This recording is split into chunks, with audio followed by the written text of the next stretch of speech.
everyone to HREK Thoughts, Dialogues and Discussion. This is a series of webinars conducted by Rashtraam School of Public Leadership. Rashtraam School of Public Leadership is a noble initiative that nurtures the future public leaders of the country and the world.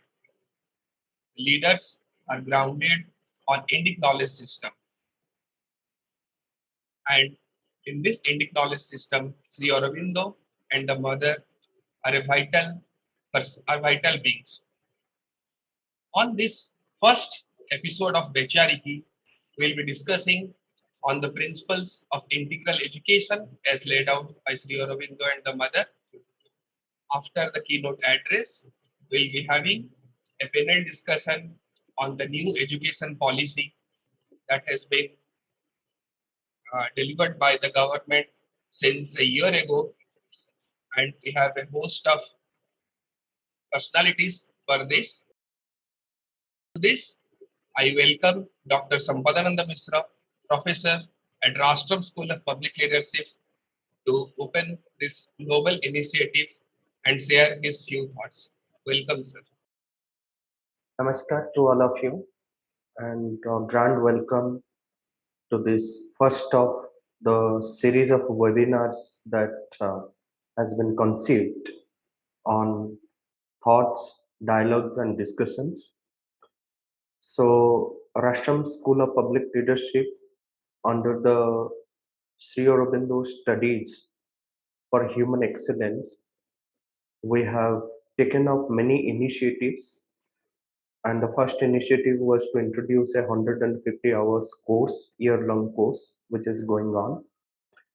We also had an international conference on Sri Aurobindo, and then many such initiatives and programs are coming up in the near future, for which we will be announcing. And this is the first of this initiative called Vaichariki. And here the whole idea is to understand Sri Aurobindo and contextualizing him based on various concepts.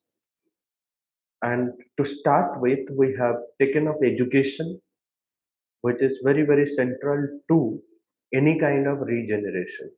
So when we talk about renaissance, regeneration, or any kind of reawakening, so education plays an important role. And today we all are very much familiar with the kind of suffering that has taken place in the field of education because of the negligence, because of the uh, problems that we keep facing in the system of education. In the present scenario, it needs a drastic change or radical change or a revolutionary change in the field of education, and we need to take major steps and the right steps. But what is that right step, and then how, is the topic for today, and we will be evaluating it in the light of Sri Aurobindo. And for this, we have Manoj Pavitran as the keynote speaker, and there are other panelists, Anurag Shukla, K. Parameswaran, and Professor Priya M. Vaidya, and then few change makers, young change makers, who will be sharing their views. So with these few words, I welcome you again, and then I hand it over to the coordinator to take it forward. Dhanyavad. Thank you, sir, for your wonderful thoughts. Now, I welcome Ms. Divyanshi ji from Purnam Center to moderate the first keynote address. And I also welcome Manoj Pavitran ji from Auroville, who is an educationist and product designer, to deliver his keynote address. Welcome, Divyanshi ji. I hand over it to you. Namaste. Thank you, Abhishek, and thank you, Sampada. So today's keynote address is set in the context of a group of practitioners from Purnam Center for Integrality who've been together co-holding the Integral Education Portal. So we just first begin with getting to know a bit about the Purnam Center for Integrality through a video. Education must be relevant to the social context. We are living through a time when the world is undergoing a rapid transformation. The technologies are evolving so fast, the entire social fabric is getting disrupted. And that too, in a highly degenerative way. We have our ecological system breaking apart, our social system in turbulence, and even psychologically, tremendous growing tension, anxiety. We are forced to shift, to transform ourselves. And this requires lifelong learning for everyone. And the very power of thought is getting replaced by the machines who are smarter. So what are we as human beings in this new context? How are we going to upgrade ourselves into a new level, a new possibility?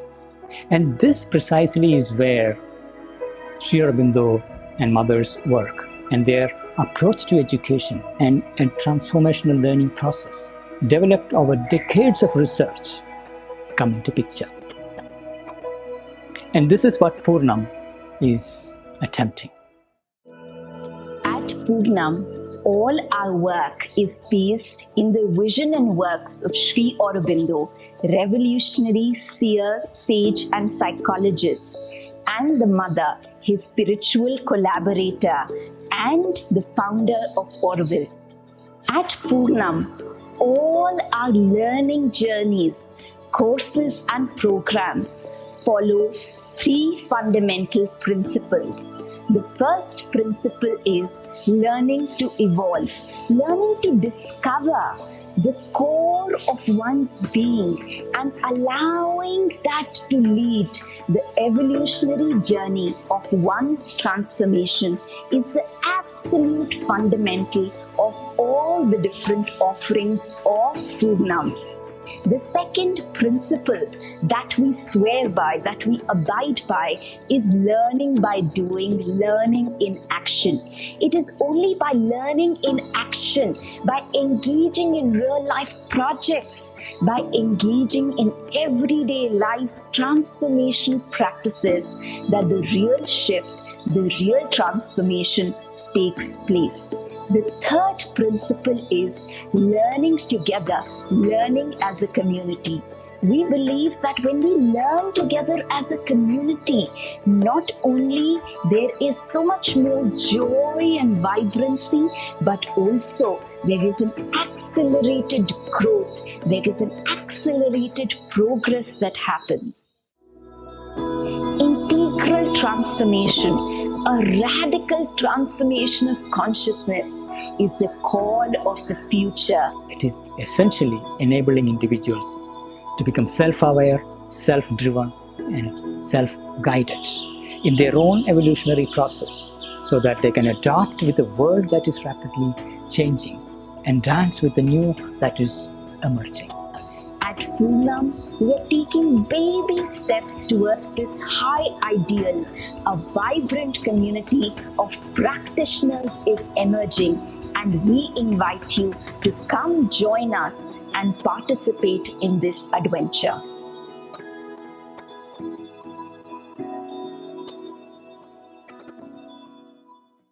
So with that video, I'd like to welcome Manoj Pavitran for the keynote address. A bit about Manoj as we begin.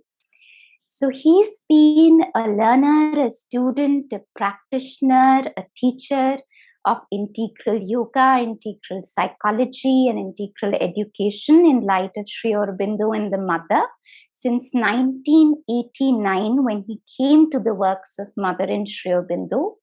He's also very well known, and I guess many of you must have watched many of his movies. So he spent 8 years of his life creating the 3 movies that we are all very familiar with, the Evolution Fast Forward series from Sopanam, which was an attempt to introducing Sri Aurobindo to the academic fraternity and bringing the vast knowledge that lies in the works of Mother and Sri Aurobindo in a way that the mental being of today, of the 21st century, can understand. He's also the co-founder of one of our flagship programs of Purnam, Swadharma Courses, which was his brainchild, that was founded in the year 2016. And we've had 8 batches of Swadharma in Auroville. And lately, we also managed to have 1 batch of Swadharma online with that same impact and same transformation of integral education. It's a one-of-a-kind program wherein young seekers from India and the world who have that fire, who have that aspiration to know who they truly are and what their true calling is, they navigate their way through. The course is based in the works of Mother and Sri Aurobindo, but that knowledge has been dynamized. So we don't literally talk about Mother said this or Sri Aurobindo said this, but the entire course, its pedagogy, its method, its curricula is based in the works of Sri Aurobindo and the Mother. And yes, he's also the co-founder of Purnam along with me, wherein we are holding several courses now based in the works of Mother and Sri Aurobindo. And the beautiful part is now our students themselves are curating and creating courses based in the works of Mother and Sri Aurobindo. And there's a very vibrant community of core of 250 alumna and the larger community of 1,500 student practitioners, which is emerging and birthing, and he's the one who's holding it from the background. So with that, welcome Manoj for the keynote address. Thank you, Divyanshi. Thank you, Sambhaji, Abhishek, and everyone who have assembled here and taken this journey of looking at education and reimagining education. And I would like to start with setting the context. For example, the dominant mode of education that is prevalent across the world comes from the Industrial Revolution period, where there were certain needs to be met and certain approaches to education. So we have mass production, batch production. It all come from that. And an education addressing the job markets to meet the requirements of an industrialization that was spreading across the world. So the education had that particular angle and particular structure.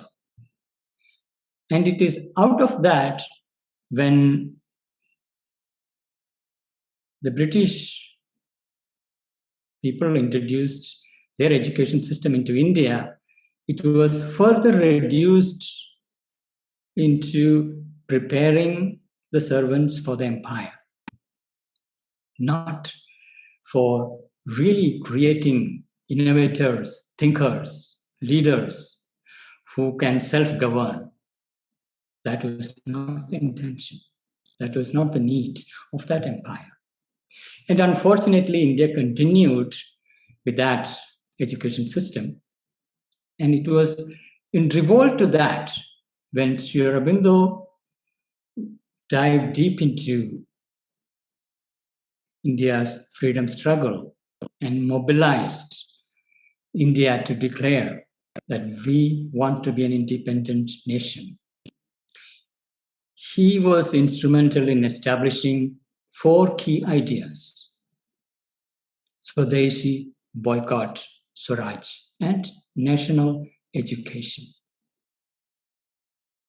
An education that is rooted in Indian culture, Indian ethos, India's great inheritance.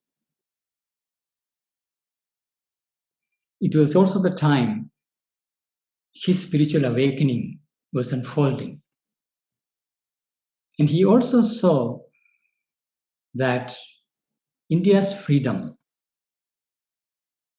and even this new education was only a beginning. In fact, the world was heading towards a tremendous crisis, an evolutionary crisis. Now, this was 1910, long ago. And today, we know that the world is in a crisis. There is climate change. There is economic crisis. There is COVID crisis. There is psychological crisis, pollution. Psychologically, a great deal of breakdown happening. And the technologies are making human beings more and more obsolete. Now, what was appropriate for an industrial age where job creation and preparing people for a job is getting reversed? Automation is taking over. And we are entering into a new society. New kind of world is emerging. But way back in 1910, when Sri Aurobindo was bringing in this idea of national education, this global crisis was not visible. The world was entering into World War I, World War II. These were the dimensions of crisis that showed up. The time when Sri Aurobindo and Mother was developing their work, what we now directly experience was not known to the world, but they had seen it. They had foreseen and worked out, developed an education system, an educational process, an underlying psychology, an underlying process to address those needs, which is fundamentally evolutionary. And they saw that there are 3 layers to it. One is the individual's self-discovery as the foundation of the future of education. Second is the nation's soul. This is a radically new idea, the soul of a nation. This is different from a political nation. The political boundaries changes with time, with different empires. But there is a cultural identity which continues across millennia.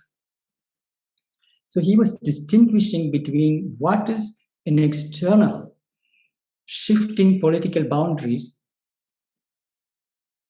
in contrast to the living soul of a nation. And education must be in alignment with the nation's soul, not just the individual self-discovery, but the nation's self-discovery. And in the context of a global civilization, what that is now very clear, at that time it was emerging. A community of nations coming together to harmonize it. Each one, each civilization, each cultural entity needs to find its cultural foundation. It is upon that a unity can be built. So the nation's soul was a very central idea for him. And in later works that he followed, for the global civilization, if it is to prevent monoculture, mechanization, loss of diversity, if there is to be a cultural diversity, a thriving nations and cultures, this discovery beyond the individual soul, the discovery of the nation soul, and even the group soul was required. And then the third was the evolutionary crisis that humanity is into. Like the ecological destruction, and all the related crises, 3 levels of breakdown that is happening.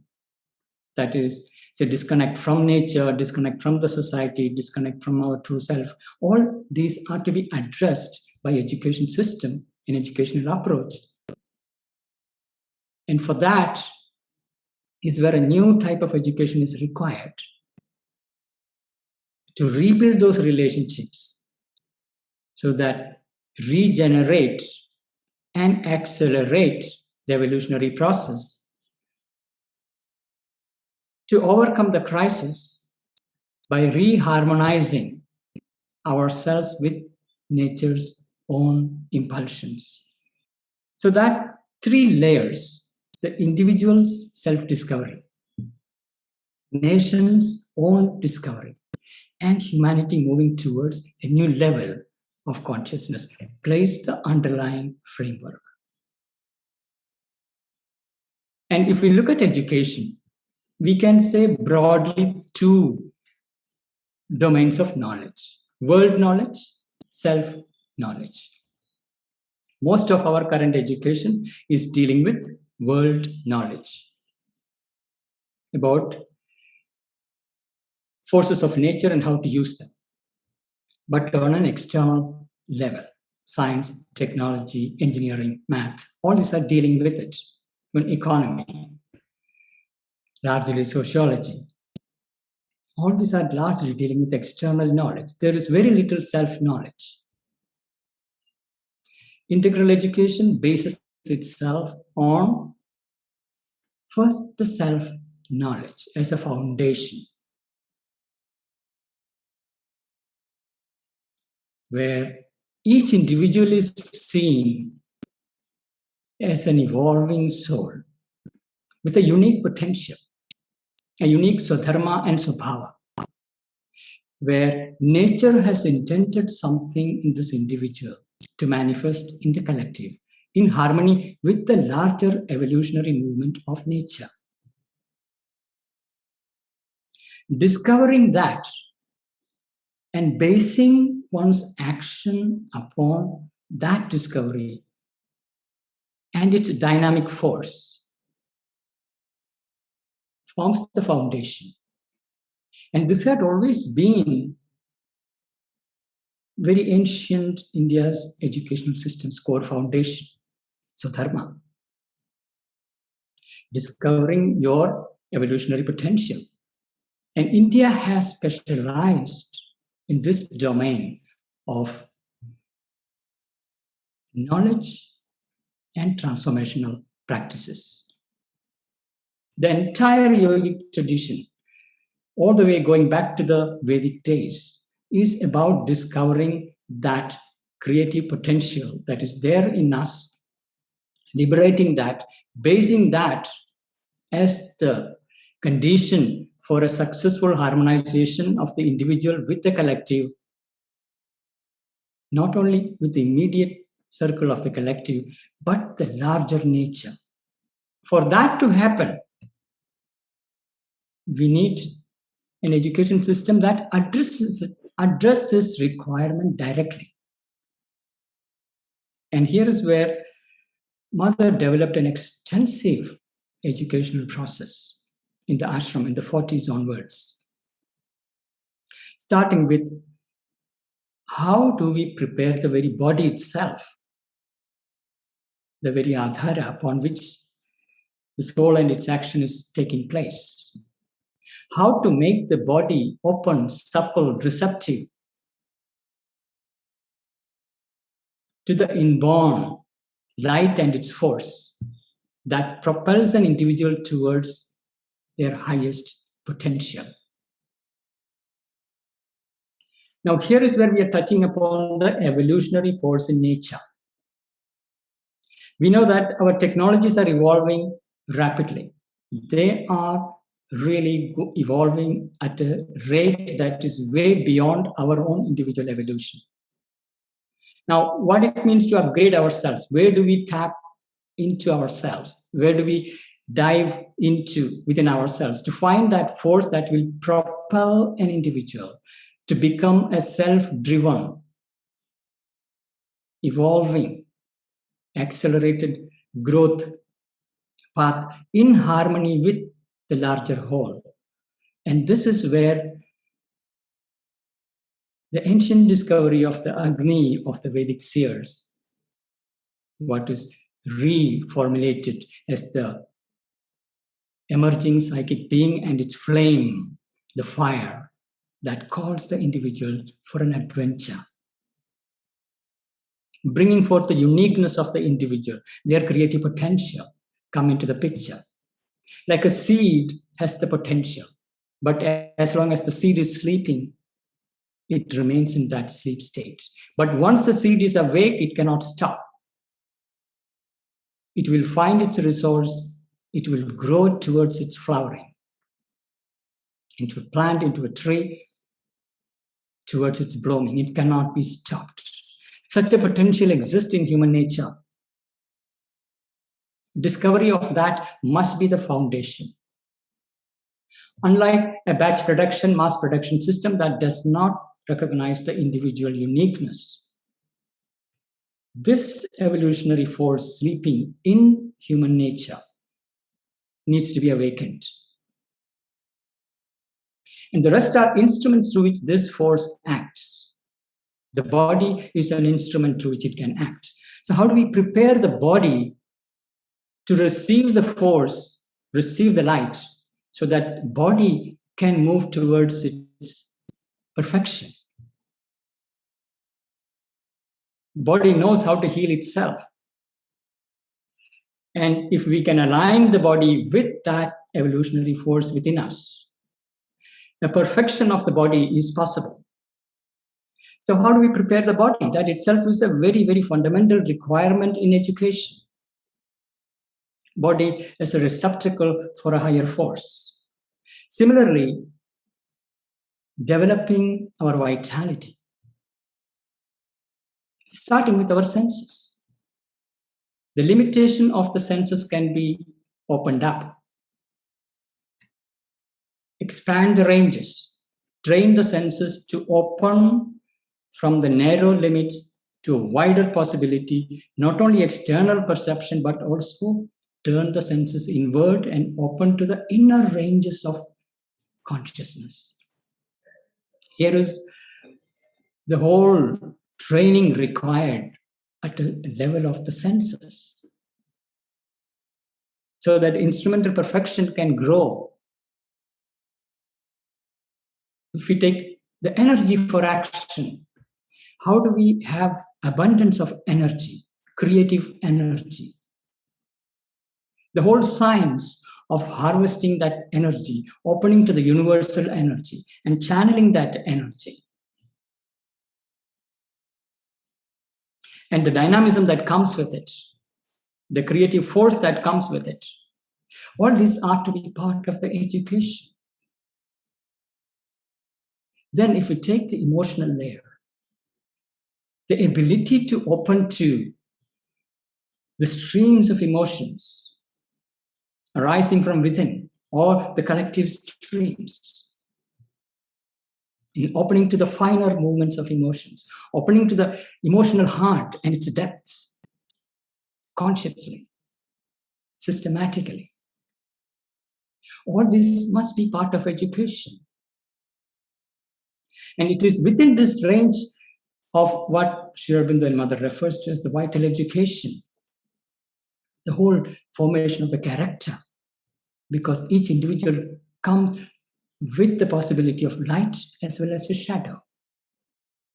As much possibilities of realization you have, there is corresponding difficulties that will be associated with, challenges put on your way. Recognizing this light and shadow and helping the light to grow so that the true personality crystallizes.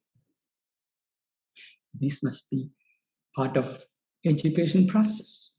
Similarly, mind, training the mind not only to analyze and synthesize, but also to be silent and receive higher inspirations, open to intuition, Intuition arising from the soul, intuition arising from higher ranges of consciousness.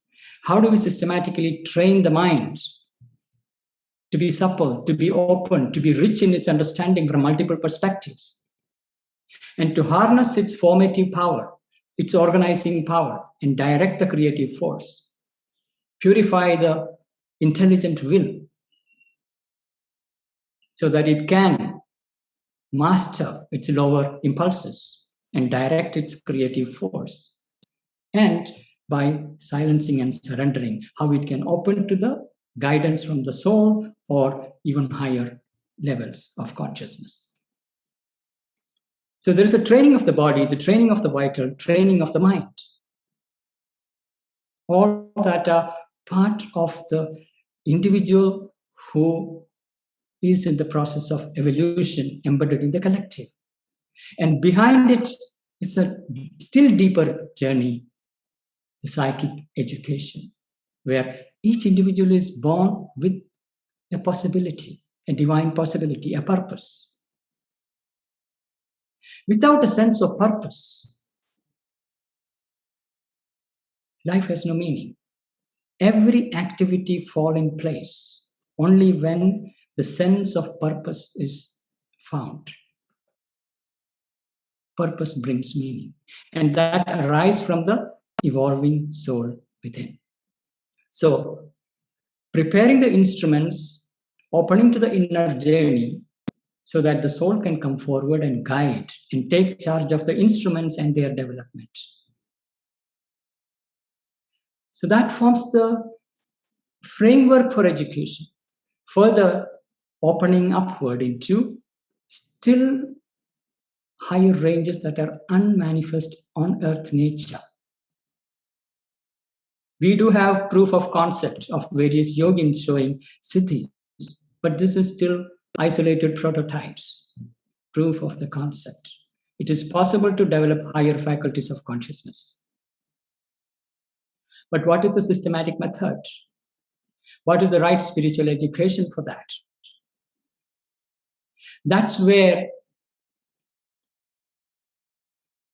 the very ancient knowledge tradition and its synthesis become essential for the future. This precisely is where humanity is challenged, because the buddhi, what we consider to be the highest faculty we have, the rational intelligence, is now getting replaced by artificially created machines that can do the thinking. Purely rational thinking can be done by the machines. So beyond buddhi, what is it? How do we upgrade ourselves? So far we had been the thinkers. We could walk, then we replaced it with wheeled vehicles that can go faster, or we can fly. Our eyesight has been extended by telescope. Now our thinking capacity is getting augmented by machine intelligence. We didn't lose our legs. We didn't lose our eyes. We are not going to lose our thinking power, but we have other true human possibilities, what we call vaguely intuition, the higher ranges of cognition, not only cognition, corresponding powers of action. And Mother Sri Aurobindo foresees not only that, going beyond that individual mold to the universal being, which is an essential condition for human unity. How to transcend the ego-bound human nature, which is causing the disconnect from nature, from the society. How to dissolve that boundaries and its limitations and open ourselves to a greater will, a greater consciousness, a greater wisdom, a greater light. It is that will play as the integrator, harmonizer. And that's why integral education, the integrality plays the key role. That integrality is brought by this harmonizing faculty that is deep within the emerging soul, which is the divine element within, in harmony with the whole. So how to train the mind, train the vital, train the physical to come in touch with it. So we not only develop self-awareness, but also its light and force grow and harmonize. When people speak about holistic education, what does it actually mean? Or these days, there are many talks about head, hands, and heart. But that falls still into instrumental nature. What is that integrative factor? This is where the psychic being, in the process of individualization, discovering the true individual, the divine individual within, that can harmonize not only individual life, but also open to the group soul, through that to the nation soul, to the soul of humanity. A harmonization at a global level. And an action possibility that arises out of it when we open to the will that is beyond the individual, when we open to the knowledge that is beyond the individual. Out of that arise the right knowledge, right rhythm, right force, right action. It is that will put an individual in harmony with everything else. A social transformation naturally follows. A harmonization with ecosystem, nature, everything follows. But the key note is that emerging psychic being and its impulsion towards truth, goodness, and beauty. An education that is aligned towards it. An education that puts this at the center. Out of that comes the world knowledge and world action. Foundation is this self-knowledge, self-propulsion, self-drive, self-luminous, self-radiant power of our being to be discovered.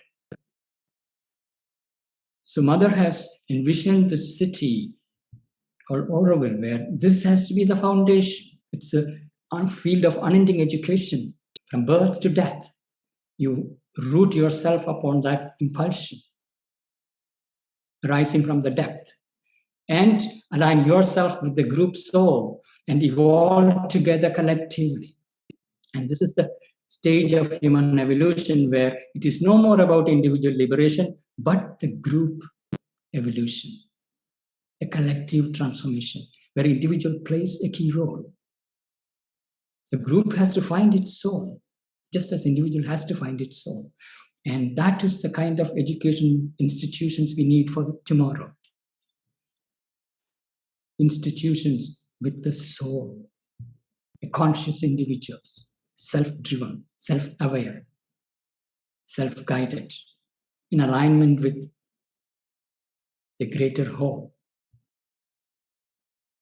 Purnamada, Purnamidam, Purnat, Purnam, Udachyate. Purnasya Purnamadaya, Purnam eva avasishyate. Everything is part of the larger whole. When you know the whole, you know the part as a whole. And that is the foundation for the future of the individual evolution, the group's evolution, nation's evolution, and human unity. We need that kind of an education.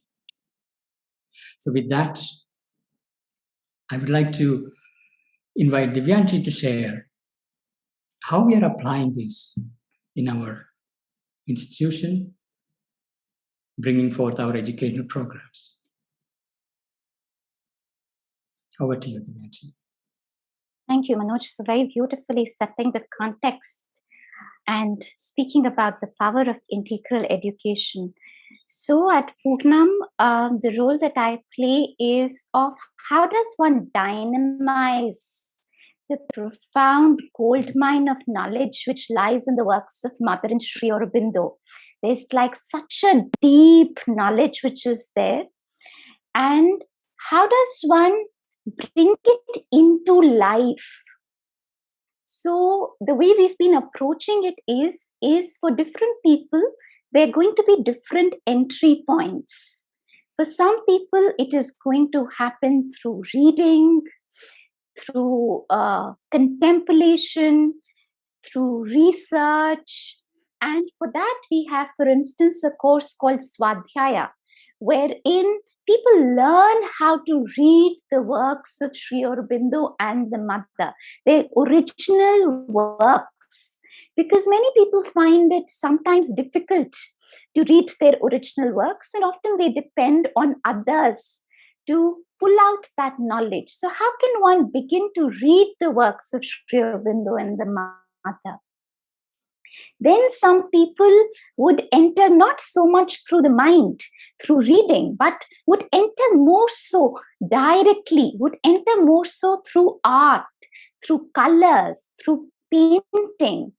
And for that, we have a course called Savitri Painting, where students enter, or participants of all ages, adults of all ages, enter through art, through music, through poetry, not necessarily artists, but normal people, sadhaks who want to use art, music, and poetry to get a sense of that radiant soul within. And then we have Swadharma, which is for young people of the world who may not even know that, they're seeking spiritually. They're just feeling uncomfortable. They are in college and wondering, why am I, running after money? Or they are in a job and wondering that, what is this 9 to 5? And what is this toxic environment? What am I working towards? And they're looking for a new world. So how can we enable them to find their deeper self and start walking from that sense into life? So like that, there are many courses, programs, and projects that are emerging. And the beautiful thing is now the alumna themselves are creating these practice labs. Practice labs where spirituality is not just one part of life, but spirituality is getting integrated in different parts of life. To give an example, something as simple as keeping a calendar, a Google Calendar. How can Google Calendar itself become a space of sadhana? So there is one practice group currently of 15 people who's just looking into that. Another practice group is, say, speaking and listening. How can the process of speaking and listening itself become a conscious process? So we are really looking at living labs, living practice communities, wherein people come together to look at how can we dynamize this knowledge? How can we practice in everyday life? So with that, I would like to invite 3 change makers from the community who have been holding this community, who've been practitioners themselves, who are students themselves, but now are also holding several of these practice labs. I'd like to begin with inviting Nikhil, who came to us through a program called Swadharma. And he's also been a part of the Oro Youth Camp with Sri Aurobindo Society. After these 2 programs, which is Swadharma and Oro Youth, something within him shifted and the course of his life shifted. He went on to do a 2-year master's in yogic science at Dev Samskriti Vishwavidyalaya in Haridwar, which then became the basis of now him being a part as an assistant professor in the Department of Yogic Science at Lakshmi Bai National Institute of Physical Education in Gwalior. As a part of the integral education community, he's really the one who's holding. Right now, we are doing a course with 121 people on Karma Yoga. And he's holding the practice dimension of that community, the reading aspect of that community, the daily prompts that are given. And he's also one of the core people who's holding the synthesis of yoga community. So we have a group of sincere sadhaks, a smaller group of sincere sadhaks who have been learning about synthesis of yoga and learning how to practice it, how to bring it into life. And he's been anchoring that space. So with that, Thank you so much, Divyanshi. Regarding my journey, I would share when I came for Swadharma, I completed my engineering, and I was really confused. As you mentioned, like different people have different entry point towards the integral perspective. And Swadharma, the program itself, gave me so many new seeds to think upon and to grow upon.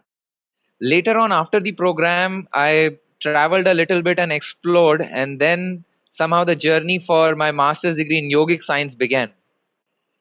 After studying from that institute also and having some seeds of integral education with me, I knew like don't have to go too much towards like the individual aspect of spirituality. So this collective aspect that we hold in integral education kind of was at the very core of my understanding of every scripture that we read, like Upanishads or Vedas or Bhagavad Gita. So whatever I used to read, I used to contemplate on it from the integral perspective. Later on, after completing my course, currently as I'm volunteering with the Integral Education Portal at Purnam, so I'm really getting a chance to apply it with different sadhakas who are coming together from different fields. And the joy of it is so much, it's like basking in the sunshine together and like joyfully growing together as flowers. Where just a small example, like we had a painting session a few days back, and there was this one person who shared her painting later on after the session, and she was like, I picked up these brushes and paints after my first or second standard of school. And now that I'm painting, I'm feeling so much like I can express from my heart and from different regions which I didn't even know existed inside me, or the emotions that existed inside me. So different people, they are, when I'm volunteering and trying to bring everyone together as a community for a collective growth, I see a variety of people entering from different points. For some it will be intellect, for some it will be very much from the heart and emotions. So to carry all that together with the teachings of Mother and Sri Aurobindo, without being too much, like as Divyanshi shared, like the dynamism of the process, not always saying like, okay, Mother said like this, so we are doing like this, or Sri Aurobindo said like this, but how to actually apply or bring it in practice in our daily state of life, like 12 qualities of Mother. Can we take up one quality per month and try to apply it at our workplace or as a student, or if we are playing a sport, just applying it as a sincere activity for our daily growth? So these kind of steps are what we are taking through this portal, and in the process of taking others with us, I am getting so much of benefit in my daily sadhana also. So I'm really grateful for that. Next up is one of my fellow practitioner. She is Palak, and she entered the journey through a course called Swadhyaya. Later on, she started volunteering with Poonam, and she holds a multiple spaces like Savitri painting sessions, and she has been really upfront with the integral education portal outreach system. So, and recently she did her Swadharma program as well. So, Palak, please go ahead and share. Thank you so much, Nikhil, and really grateful to everybody who's here today. So for me, the way Poonam transformed my life was in really the three aspects that Manojda mentioned in his talk. So to begin with, I really felt that the opportunity that I got here, it was really very different in the sense that I was not just theoretically learning, what is integral yoga or what does Mother and Sri Aurobindo say about integral education, but really there was always this yearning of, how does one live integrally, or how does one really put it into practice. That aspect really came alive for me over the last 1 year, and something that I've always been sharing, always there is this thing, if I'm in Pondicherry, or if I'm in Auroville, or if I'm in a study camp somewhere, it would have been so much easier. But the true crux of integral yoga is really being able to apply it in these variables of the home, of the workplace. And all these courses and these volunteering opportunities have really brought that out. Like, how do I practice it while I'm cooking, or even if like I'm having a situation of a conflict, how am I able to really hold that space of calm within? These things probably I could never have imagined, and in my mind would always tell me that I have to be in a particular place to be able to practice this. But I felt that this was one of the major things that came to life and really came as a big transformation for me. The second thing that Nikhil highlighted very beautifully is about the dynamic aspect, and Manusha was also referring to that living soul within, and where or what is the need of that living soul at this moment. So I really felt over the last 1.5 year, there have been so many things that I've been engaged with, but everything came in my life at a point wherein something needed to emerge, something needed to transform, something that I needed to learn at that point of time. So it is not like step number 1 to step number 5, it is not like a 5-step process, but a process that is really individual, very customized to what your soul is really seeking at a particular time. Having said that, the third thing that I would talk about and really highlight is the aspect of community, and how several people come together, and as they come together, the little baby fires, they just get together to form that big fire of aspiration and collectively just move everybody together upwards. So like right from that aspect of a custom journey to a collective journey moving towards really holding hands together. So one thing that probably all of us struggle with is finding that motivation, or that little push, or that real nudge, that how do I keep my practice going when I'm in a study circle or when I'm in a retreat. I'm really able to hold that consciousness very alive within me, but as soon as I come back home, I somehow start losing it. But this aspect of community and online community has really been together at all times. Like, every time they are with me, whenever I am falling back or whenever somebody from the community is falling back, we all are there to just share our energies. And with that shared energy, how do we all just keep moving forward? So, yeah, it has really, really been a very transformative journey, and really grateful for this opportunity in the first place. With that, I'll invite our next practitioner, Surya. So, Surya also came to Purnam through a course which is Swadharma, and since then he has become like, Purnam's only. He recently moved to Auroville, and he has been an integral part. He's currently leading the website renovation and development of Auroville, apart from co-holding several spaces like Swadharma online course, Swadhyaya course, as well as the Savitri painting courses. So with that, over to you, Surya. Namaste everyone. Thank you, Palak.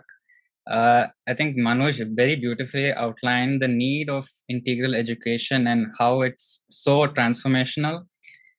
For me, the depth and breadth of integral education covers so much, like from emotions to the physical. All of that has been such a it played a vital role in my development. And coming from a traditional spiritual background where there is a more of tendency to just go inward and withdraw from action.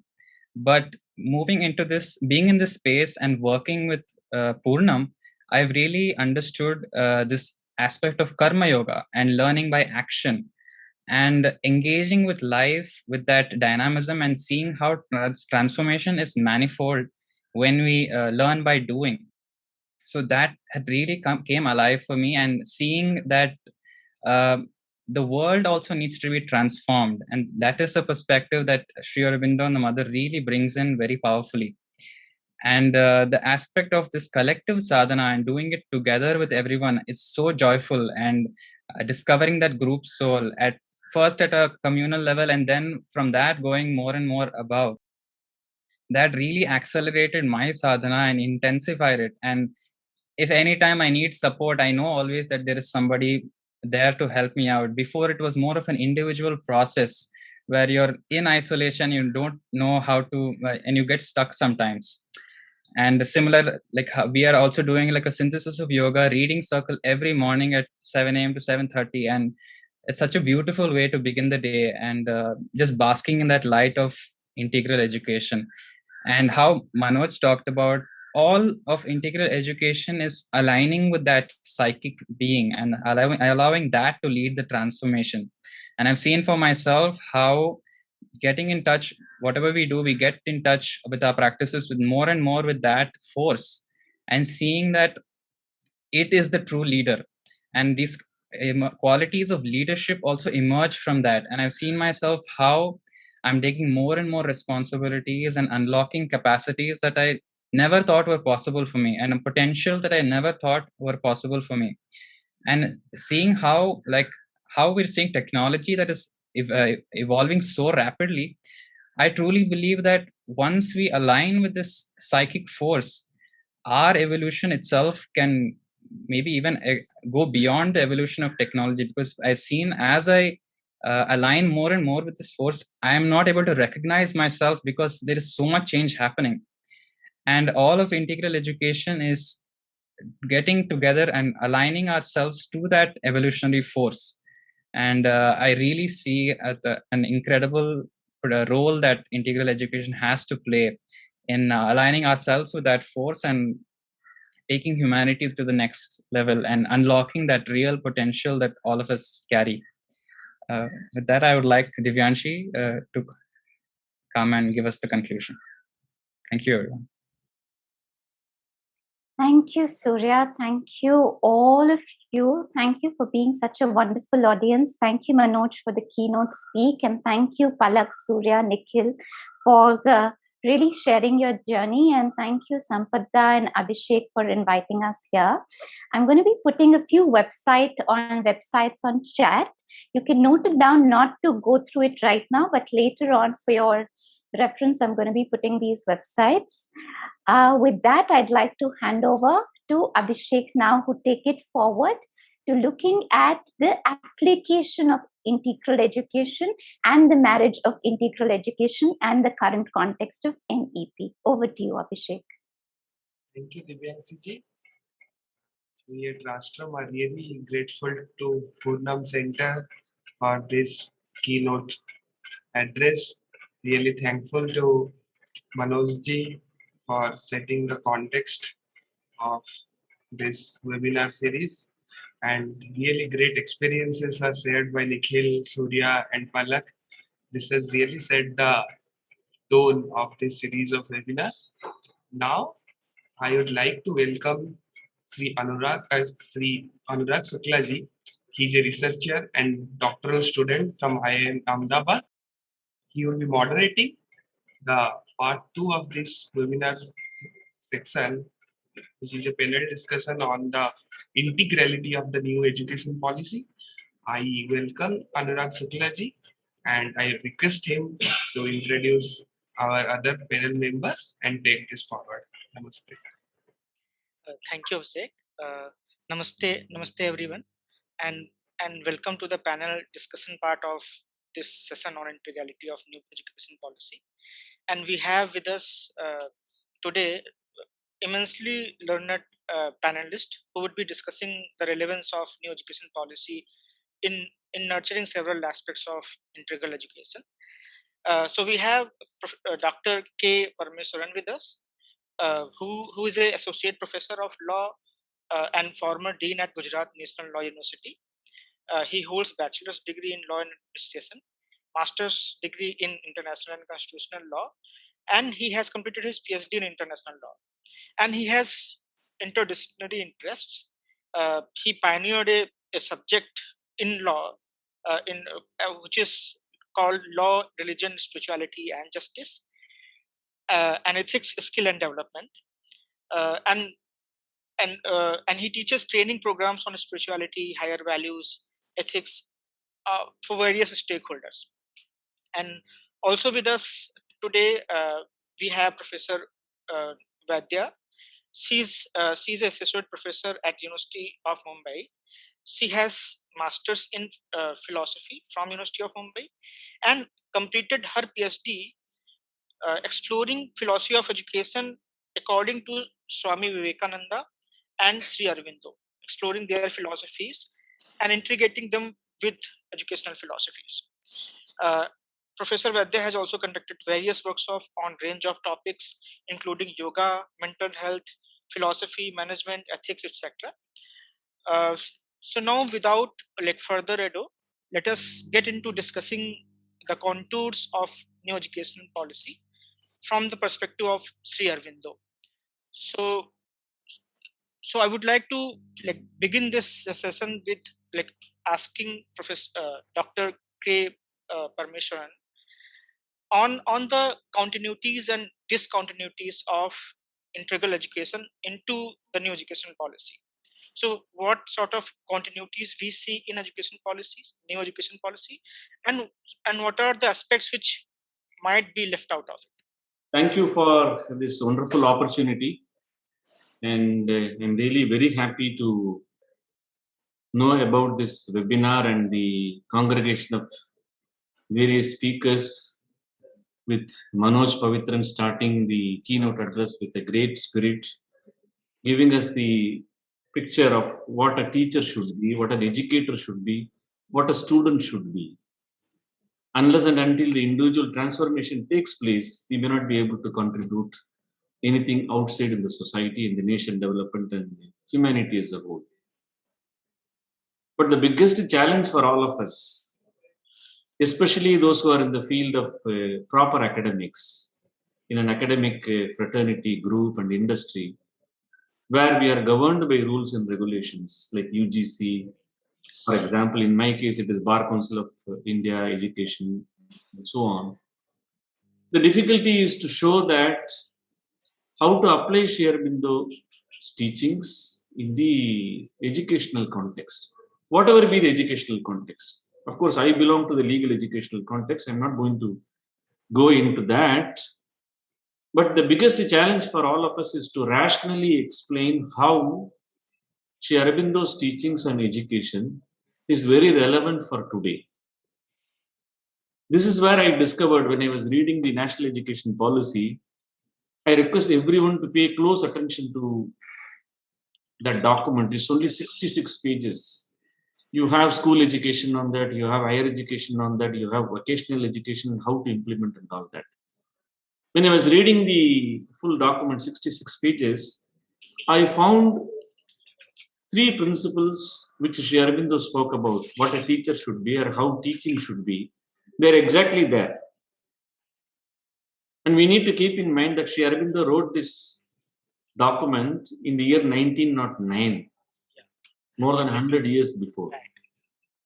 And all that, the education which is now being discussed and debated, what should be the future education, be it national education policy or international education or pedagogy methods from Carnegie and European standards and so on, they all have exactly come to this point.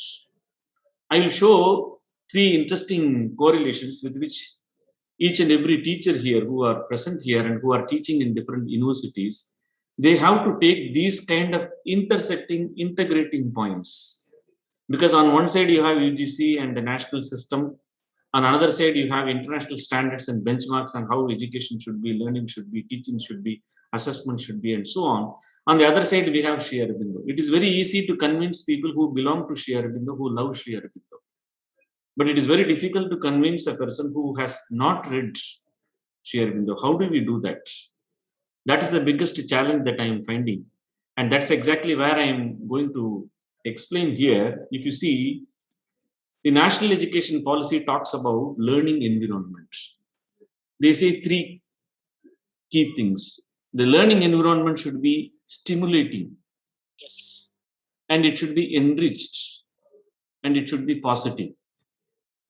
Which means, if the whole learning environment has to be stimulating, it has to be enriched and positive towards some direction, then there cannot be any divide between a teacher and a student. There cannot be any division between a person who is instructing and the person who is receiving. This is exactly where the first principle of what Sri Aurobindo calls the first principle of true teaching is that nothing can be taught A teacher is not an instructor or a taskmaster, he is a helper and a guide. His business is to suggest and not to impose. This he said in the year 1909. The current learning environment as well as the modern educational research is exactly on this point. You read the document of NEP, they talk about stimulation, they talk about positivity, they talk about enriched. That enrichment can happen only when we understand that knowledge is not just a one-way process, it is a two-way process in which the learning happens from both the sides. This is the first principle we need to keep in mind when we are introducing Sri Aurobindo's thoughts in our education, be it legal education, social sciences, technical science, whatever that you belong to. The second most interesting point, the NEP talks about unique capabilities, creativity and diversity. How do we nurture unique capabilities? Because in my class, 200 students are there. All the 200 students are differently wired in their thinking, in their emotions, in their senses, in the body. Their whole personality is completely different from each and every one. They have their past, they have their family, culture, tradition, religion. So many things are there. So each and every student is different.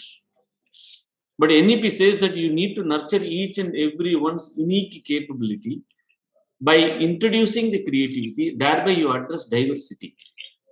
You correlate with Sri Aurobindo's second principle of teaching. He says, mind has to be consulted in its growth, each and every student's mind. Not just we take students as a whole, as one mind. No, it is not like this. Each and every student.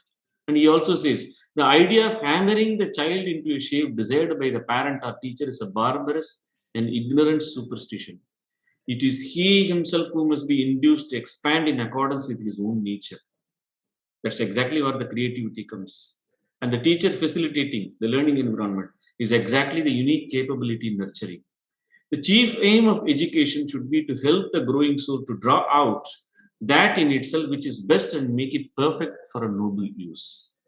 This is the second principle, which has a direct correlation with NEP, which talks about unique capability nurturing, bringing innovation and creativity, addressing the diversity which exists. This is the second most interesting principle we need to keep in mind.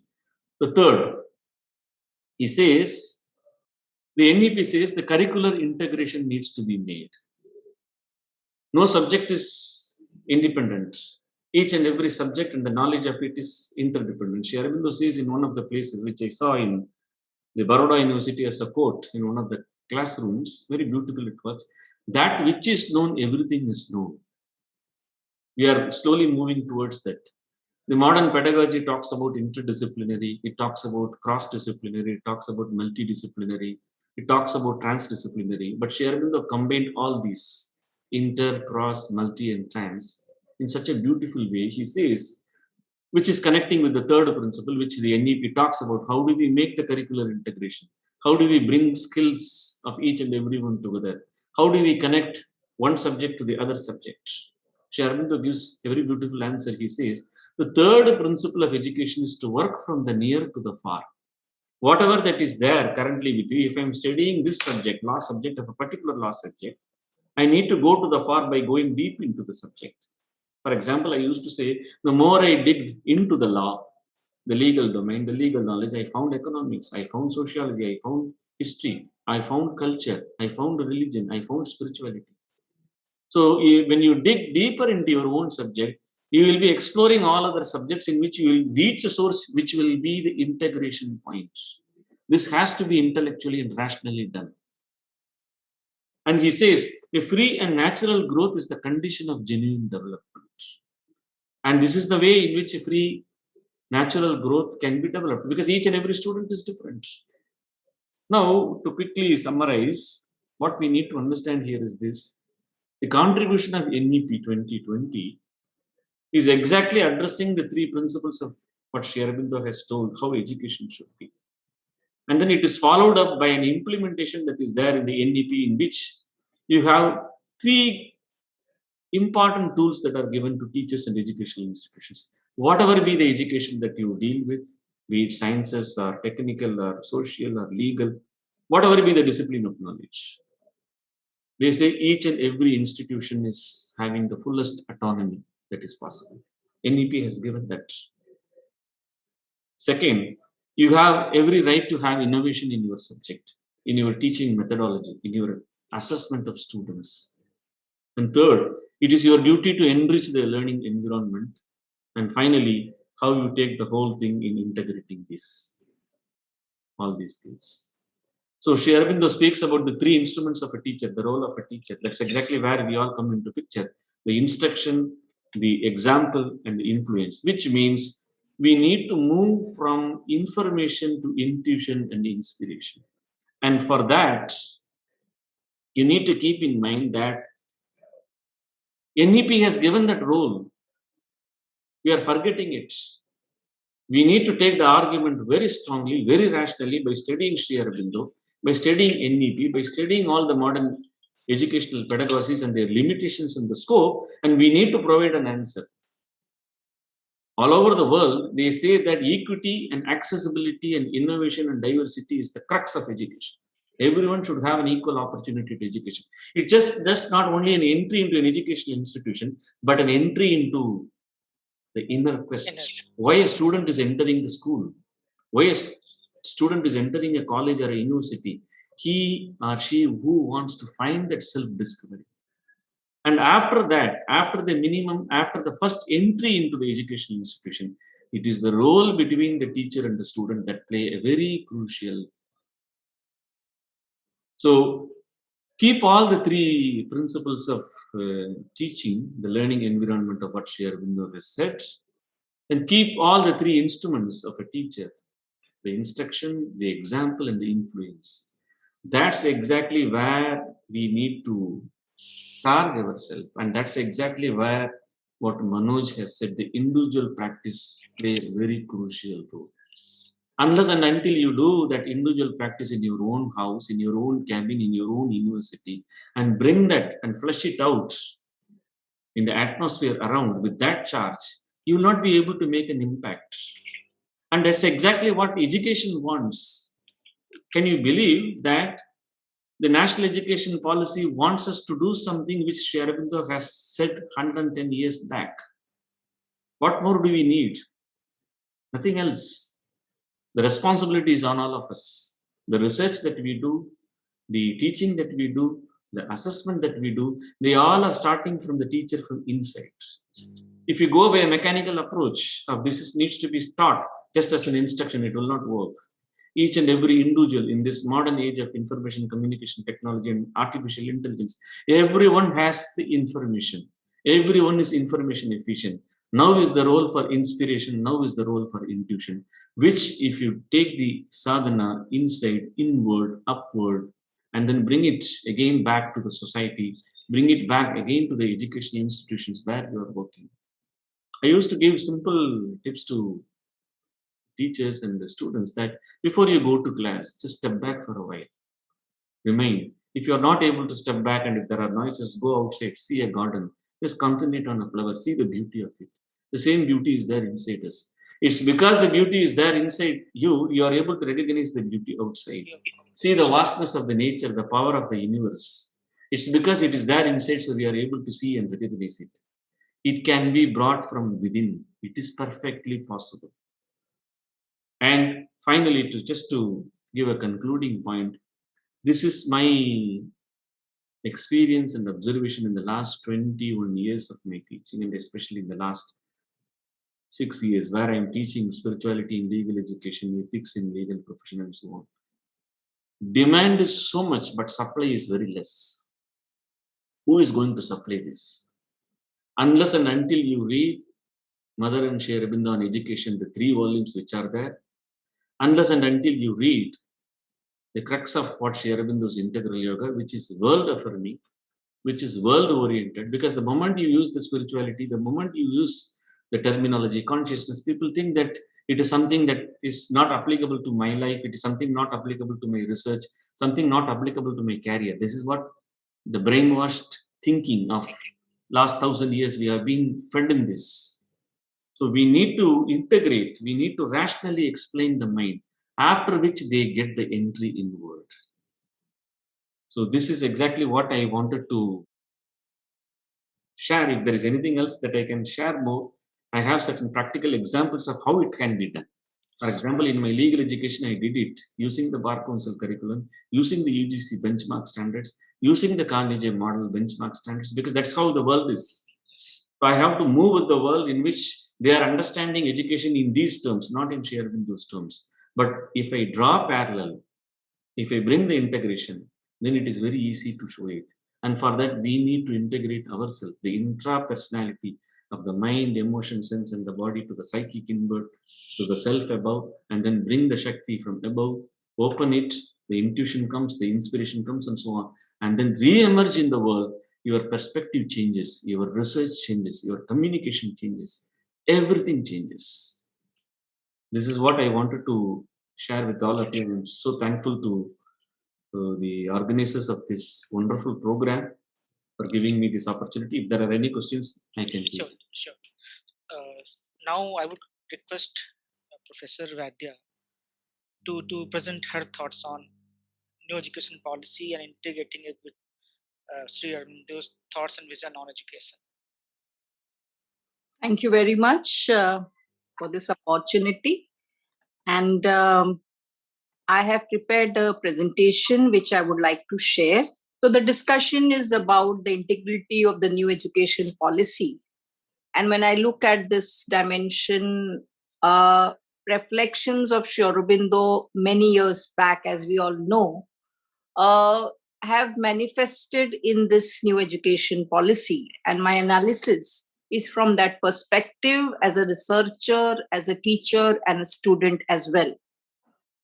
So when we look at the integrality and introspection, when we study Sri Aurobindo's thoughts on education, we see this concern for the people of the world, the focus on how one should become, how the society should evolve, and something beyond.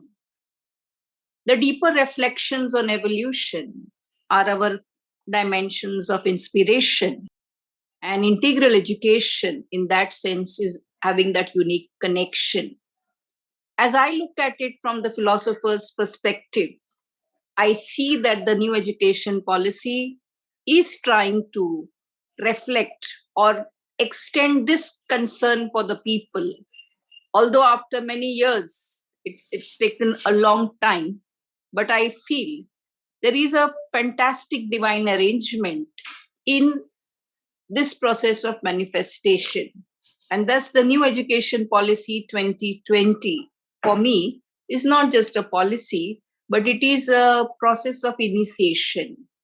And in this process of initiation, each one of us has to perform our role, where we are trying to say that studying Sri Aurobindo's thoughts is one important dimension, but taking it forward and practicing it and helping each other to know the best dimensions which we can share with all others in the academic framework as well as the social framework.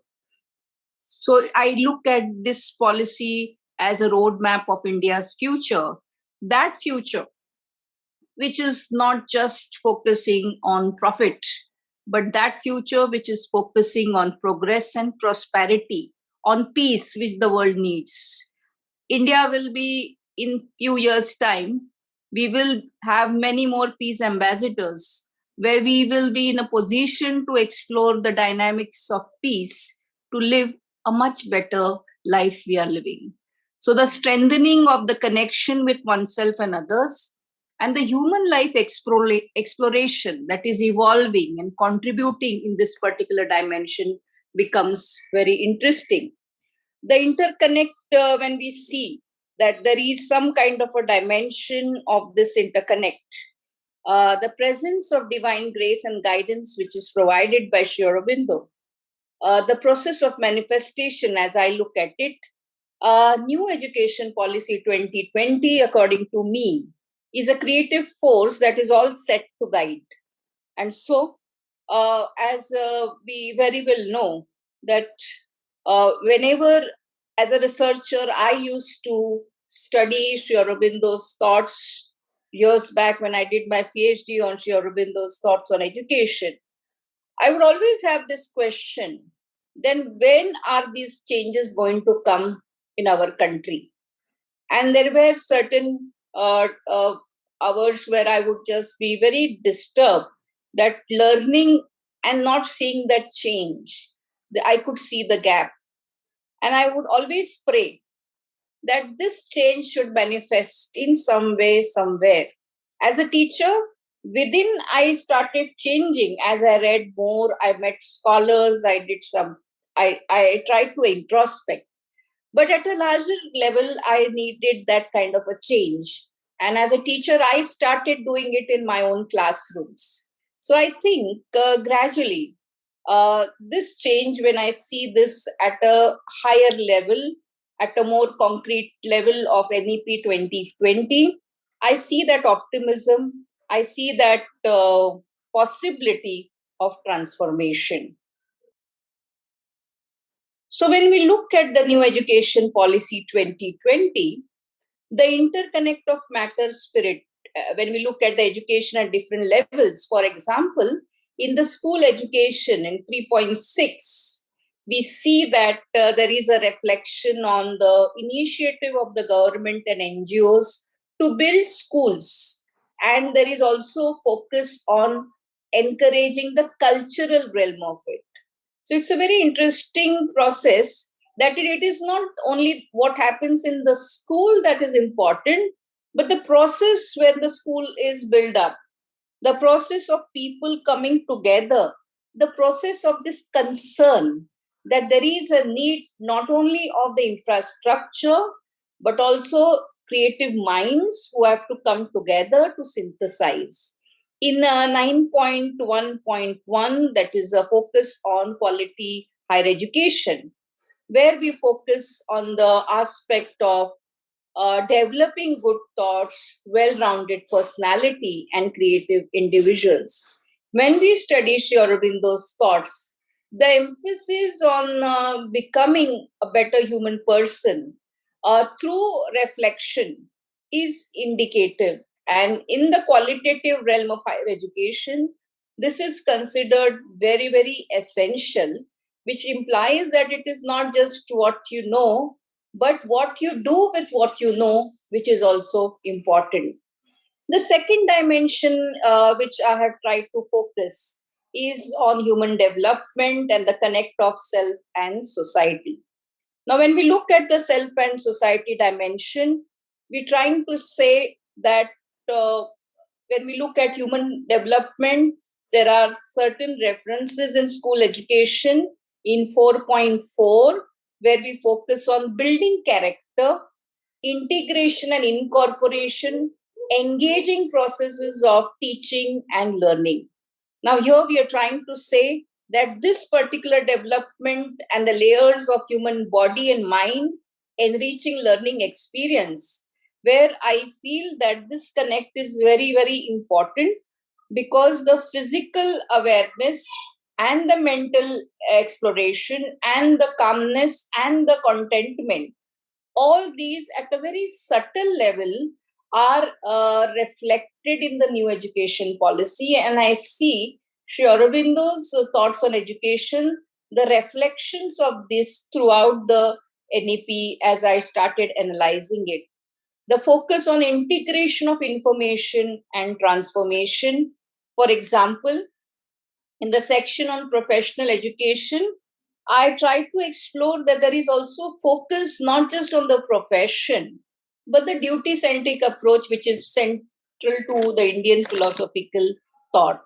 So when we look at the enhancing awareness patterns through the education, we are trying to say that in 4.6, the new education policy 2020, when we talk about enhancing awareness patterns through education, there is a focus on storytelling, sports integrated education, or in 4.7 of the NEP, there is a focus on art and culture, integration of Indian art. When we look at Sri Aurobindo's foundations of Indian culture and his reflections on art, and when we look at his literary contributions, we see that this aspect is focusing on that awareness pattern which is as if opening the windows to understand that within. So this particular aspect, which is very, very important, where we are trying to focus that enhancing awareness patterns through education, which as we understand that not everybody would understand what consciousness is, or when we focus on the dimensions of transformation from the perspective of Sri Aurobindo's philosophy. But when we are trying to look at all these initiatives which are reflected, these for others would be more meaningful and acceptable when we are trying to say that it is helping us to develop more in the aspect of awareness. And that's why something which is interesting here is also 4.8 in school education, where there is a mention of sports integration. Now, when we look at the physical education realm, the 4.8 of the new education policy 2020 focuses on fitness as a lifelong approach. That is the focus on sports. The benefit of it is at the physical level, the psychological level, and also it helps in enriching the cognitive abilities. Now, this comes very close to what Sri Aurobindo and the mother try to reflect on the aspects of education, on aspect of transformation. And I think here the sports integration is a very unique aspect in the sense that it is not just sports in the sense most of the people understand it, but this is sports which is going deeper, where this connect of the body-mind aspect is becoming more and more explicit. That is what I look at. When we look at the NEP 2020, I see when I read Sri Aurobindo's thoughts on education again and again, I see that there is also an effort in nurturing generations next.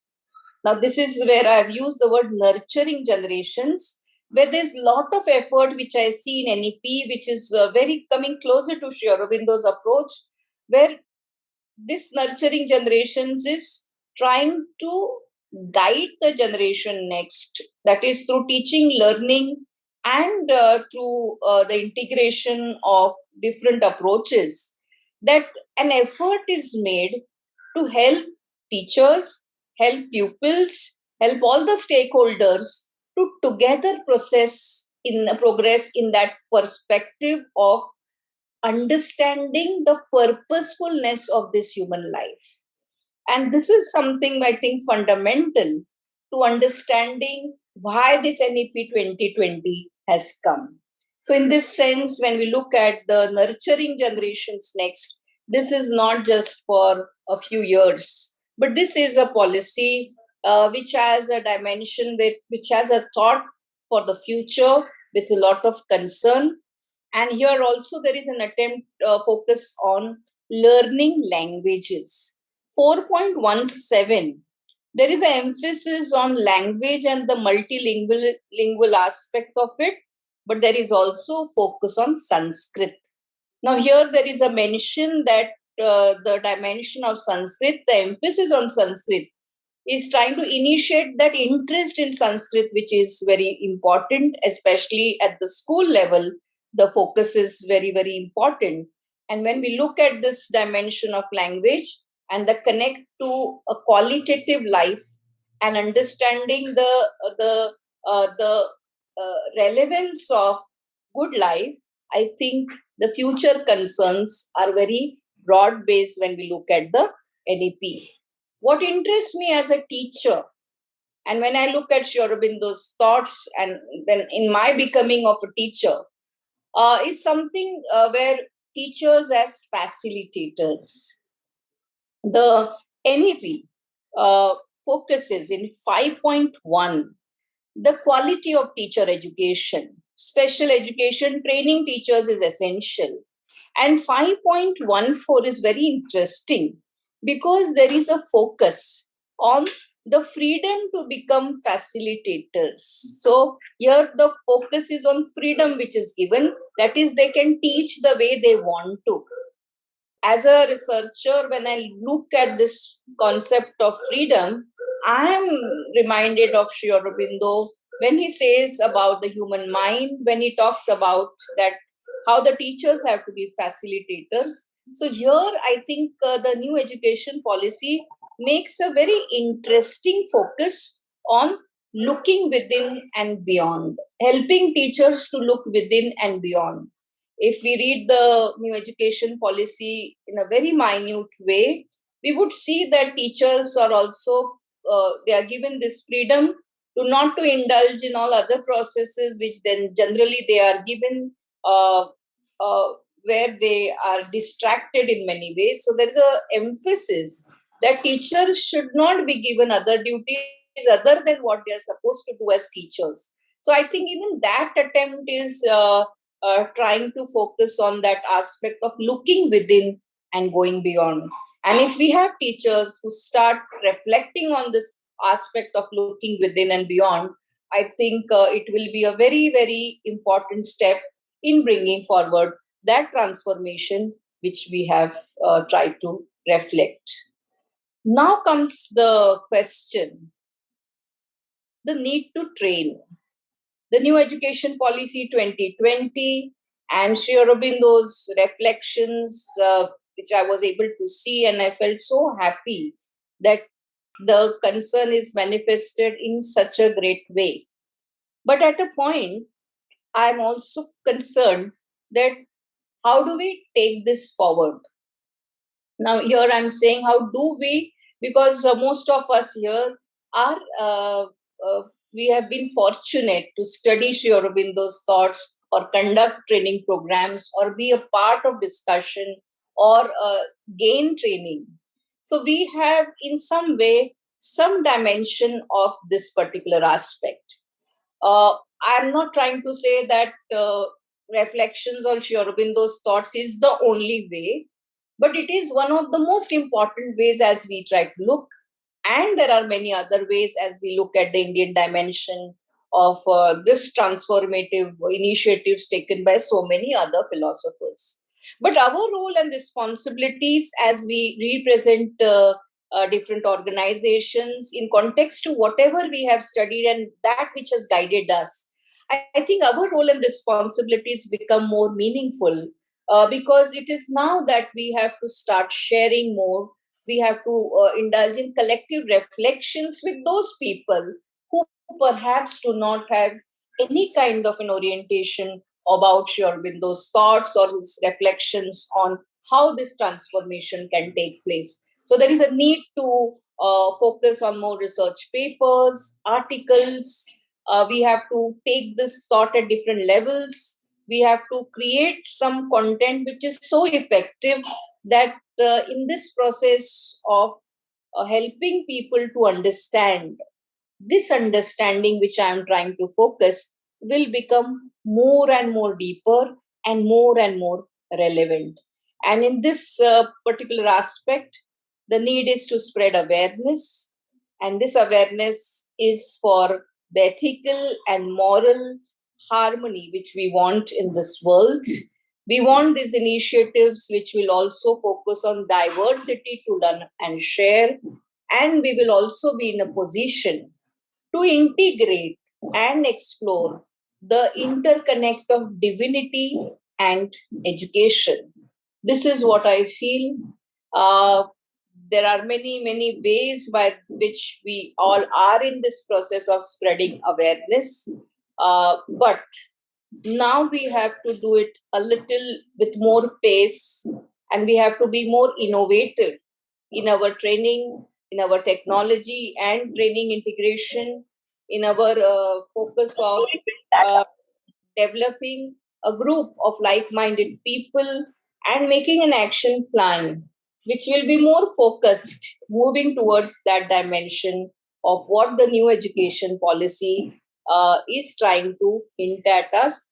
And in that sense, I look at the integrality of the new education policy. I will be very happy to receive any questions or any particular further explorations which are required.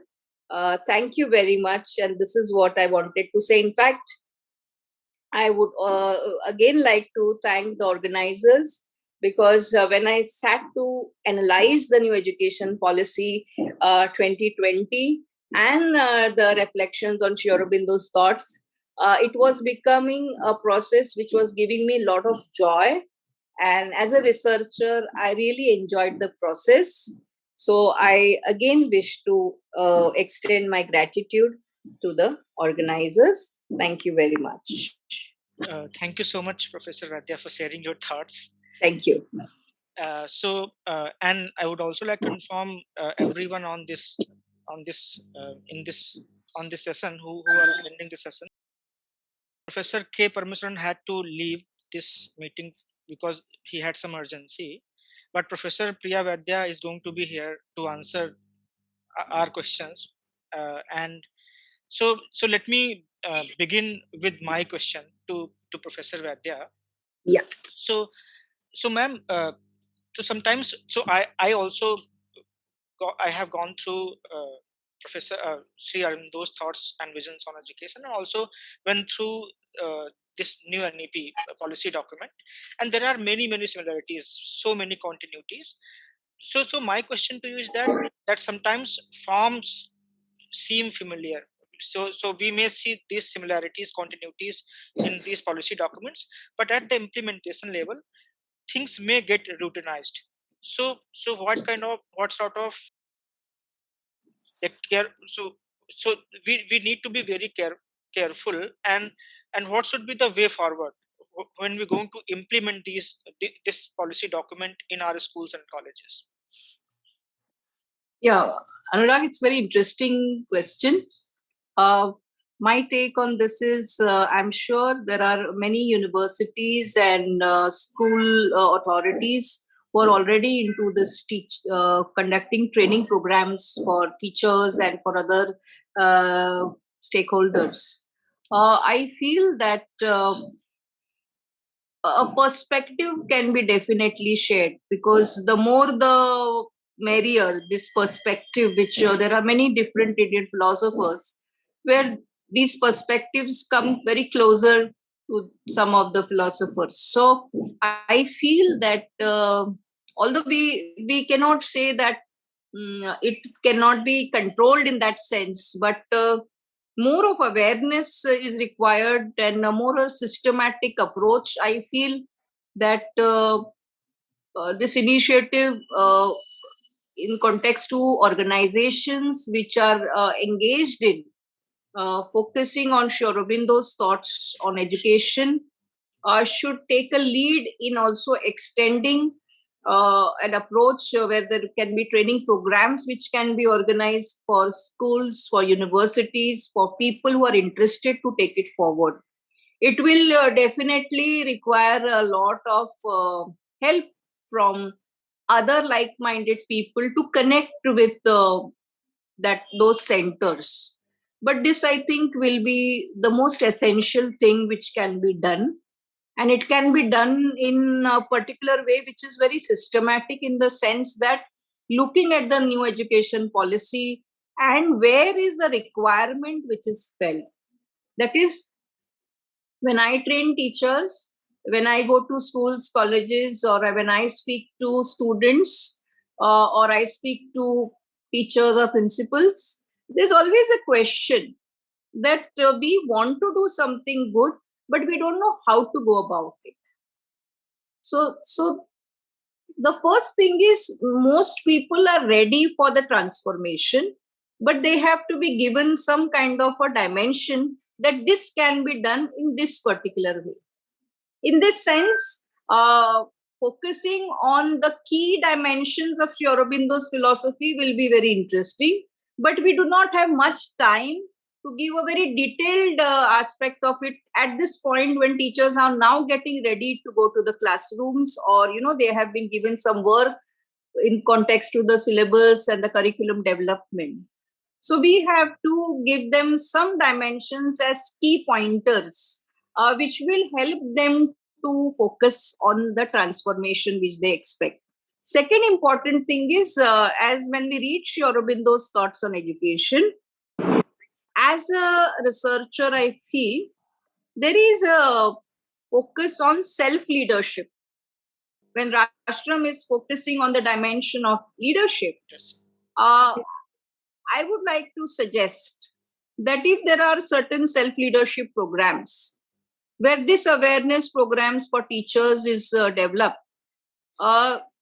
we will have a lot of contribution by teachers all over the country who will be in a position to contribute a repository of all the creative activities which teachers can conduct. And there can be levels, school education, this to this, this to this. If there is a repository which is created and evolving out of the self-leadership, I think that this repository can be used, and this will help teachers, the schools or the universities spread across, and also the rural education when we talk about. So in what way we can connect and develop these bridges, and from this, that it never happened, now it is happening, and we have to look at it in a very positive way. We have technology, we have people, we have all the content with us, and we also have the will. So I think there is a need to sit, discuss, and maybe we take this particular dimension in context to one particular state. We try to do it with a few universities and schools, and it can be some kind of a way by which it is time bound, that in 6 to 8 months, what are the queries which we get from the teachers? Or in schools and colleges, we have some study centers, and we can have some kind of a nodal point where we will have some people who will take in charge, so there can be a lot of things which can be done. And I always feel that it is possible. And this comes, when I'm saying this, from Sri Aurobindo's thoughts, the optimism one receives. I think, as I said, that there is a divine purpose. And this means all the difficulties we can overcome and we can transcend if we decide to do it. At the individual level also we can do. Like if you're a person who has Sri Aurobindo's, the understanding of Sri Aurobindo's thoughts, one can do it. One can, take the lead, develop videos, share it. I think one or many. The will is required, and it can be done. Thank you. Okay. So on this note, I also have a related question. Yeah. So for example, Sri Aurobindo in his philosophy on education, he talks about creating Adhara, base on which other aspects of education are taken care of. And in education policy, we can see this expression when the NEP document talks about foundational capacities, and that those foundational capacities also include higher order cognitive capacities.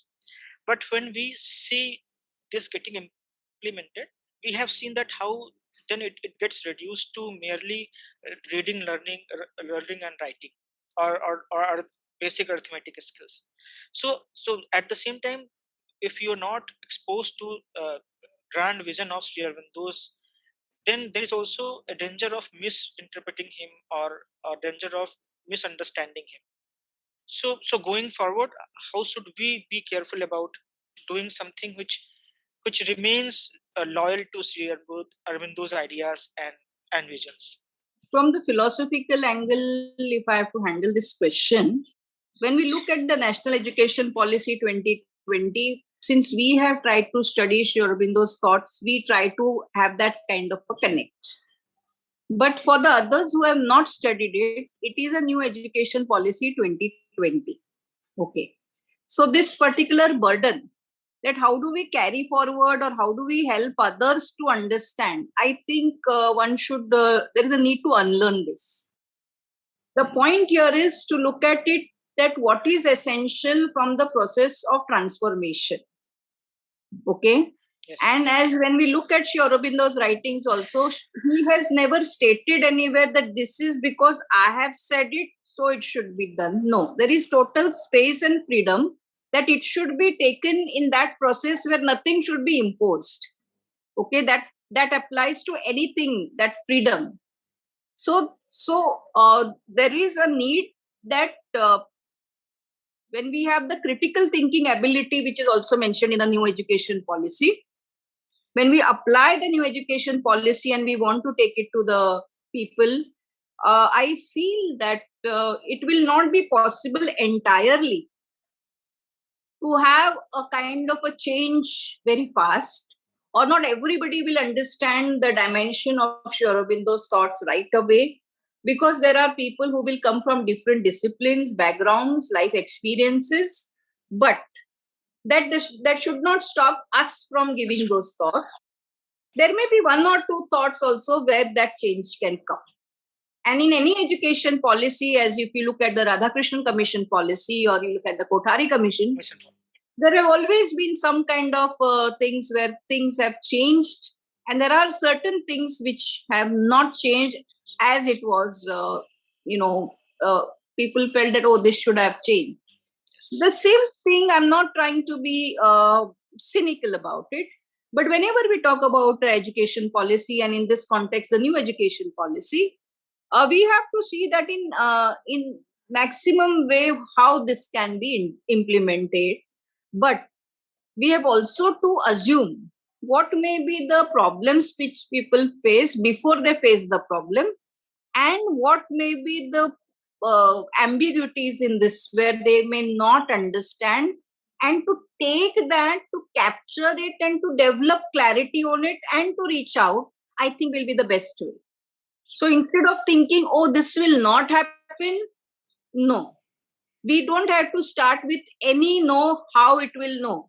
We have to be very practical, and we have to adopt a method that yes, people will have difficulties, because if they do not have difficulties, we are talking about a very ideal situation. See, a teacher who does not have a background and of any philosophical realm, and has very simple questions that how do I focus on value education? How do I focus on that kind of a thing which you have mentioned when I talk about matter, spirit aspect? Yes. Teachers will have very fundamental questions.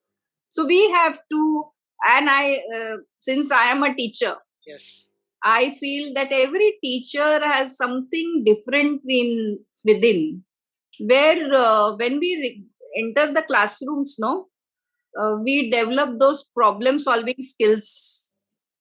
We learn some, but we learn on the field some things, because teachers have that ability to transform. Teachers have the ability to understand and reciprocate. So a teacher may not have studied Sri Aurobindo's thoughts, but in practice, she may be doing it. She may be exploring it because she has understood that dimension of life which Sri Aurobindo has tried to focus. So the life experiences, because we get students, the learners are diverse learners. So, the teachers also, when they are teaching for so many years, or young teachers also get into the classrooms who have so many assignments to check, examinations to conduct, election duties to do, and so many other work. They deal with many complex problems and situations, and they do it with that spirit that they have to do it. I feel it with my new education policy also. There is some kind of a need for orientation, definitely. But as teachers gather, as they come together and they discuss, and if there are mentors, here we will talk about mentors, where in the process of transformation, there may be a need for mentors, even for teachers, and how the teachers can take that, whatever they have studied, to the classrooms and to the educational institutions, how these can be the units of that transformation. So I think that is also something where we have this particular initiative. So, ma'am, we also have some questions from the participants. Yes. So Sindhura ji has raised his hand. So Sundarji, go ahead and ask. Yes. Good afternoon, ma'am. Namaste. It was a very great, insightful Thank you. thought, and I'm deepening my thought towards that. So, in the line of that you are emphasizing on teachers' education, I would like to look forward. What could be the challenges um, and necessary steps that need to be taken towards implementation of NEP, especially in school of education, secondary and primary school. So there are schools which already there with a expert background of a very good grounded establishment of Aurobindo philosophy and practice, and there are other schools who doesn't, as you rightly said, the teacher might be practicing it, but they don't know or are not aware. So when you have this kind of an diverse systems of schools, where one with having a background and orientation and practice of philosophy, and one with doesn't. So what are the challenges are there, and how we need to connect to this thought and implement towards NEP, ma'am? Yeah, thank you very much, Sindhuji. From the teacher's point of view, let us think for a minute and be a teacher for a minute, where this document of new education policy has come. Teachers are expected to do many things and change everything. At the first point, let us be a little slow. That's what I want to say. That teachers will do this process, but teachers also need some kind of a training, orientation. They have to pause, they have to unlearn, they have to be understood, because they are not going to become supra-human beings suddenly. That is point one. Second, it is not that teachers don't have it. Teachers have it. The skills and the values which we are trying to focus, I feel every teacher who is a parent, who is a guardian, already has those dimensions. Now what the teachers have to do is to formalize that particular dimension and bring those aspects into the classroom. So I think that it will not be difficult, because when we look at the teachers, when we interact with the teachers, most teachers I have met, and I'm sure you all have met, are full of affection and concern. They are fully focused on the child. So I feel that if that love and compassion is there, there wouldn't be any problems. Third, there is nothing like the plan.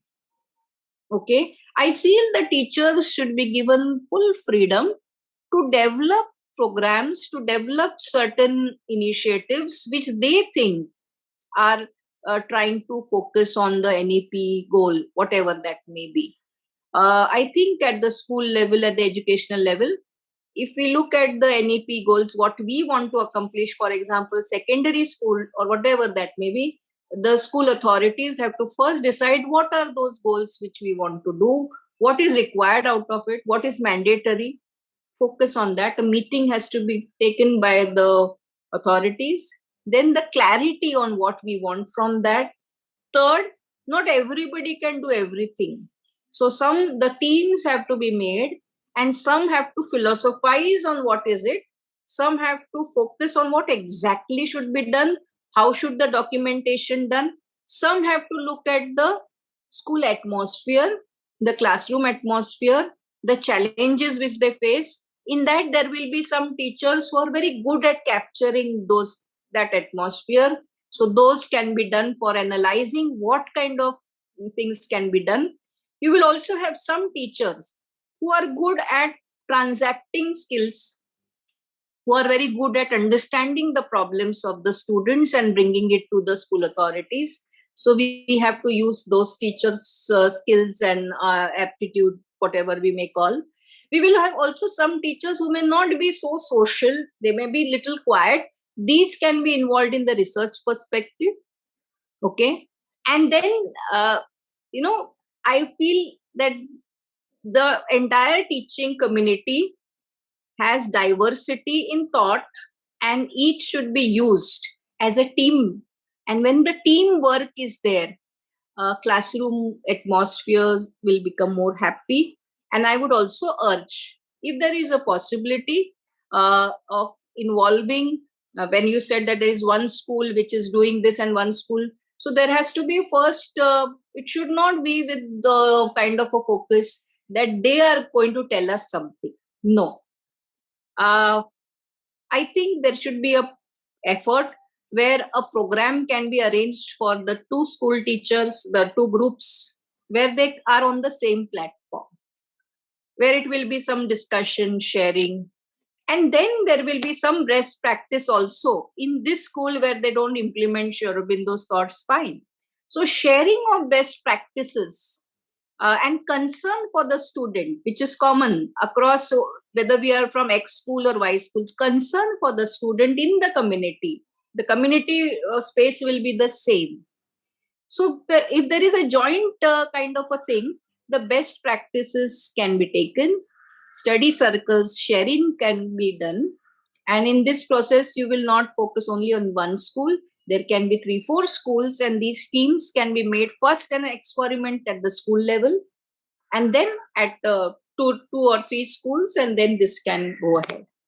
So I feel that this particular process, the entire focus, everything is within the school or the university teachers. They have to be, and of course, experts can also be brought in. Videos can be shown. Literature can be shared. This will also happen. The leaders, the principals or the vice principals or the school managements have to play a very proactive role, because as I said, change will not come very fast. It is not automatic, and we cannot expect the teachers to be very fast. They are also going to have their problems. So those also have to be addressed. I mean to say, when it comes to evaluation, when it comes to their present work and something which they want to now change. So how to help them to even locate that, so that every teacher is happy. If teachers' problems are resolved, whatever problems they have, in a more effective way, and they're inspired to work for a still higher purpose with a different approach, I think I always feel that this wonder, teachers have that kind of a dimension, and parents also, who are very highly educated, who can also help the school in some way. That also, so there can be a kind of a we can say a digital dialogue also can be developed, and I think things can change, but the change will be so the strategies have to be planned, and these strategies have to be planned in this particular way, that whatever has been planned, whether the activities are moving in that direction, what is the feedback, what is the approach. Weekly meetings have to be done. The data has to be focused. If all this is possible, if that is not possible at the beginning, just to call teachers, just to chat, just to record what their perception is, and to go ahead. Thank you. So, ma'am, we have another question in our chat box. Yes. Asked by Puttuji. So the question goes like, so what will be the role of higher education section with regards to section 4.4 to 4.7, like it connecting to the primary education?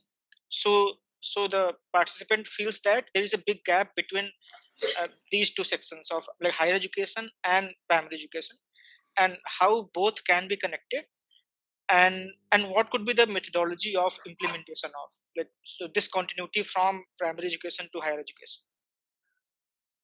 I feel that we should let it be like this, because if we start looking at what is the connect, we may not find exact connections, and it will be a very philosophical process, because it starts with this question that when we look at the child education, we are trying to focus that this child education, and when we look at the dimension of education at the university, the learners interest and the diversities are going to be different.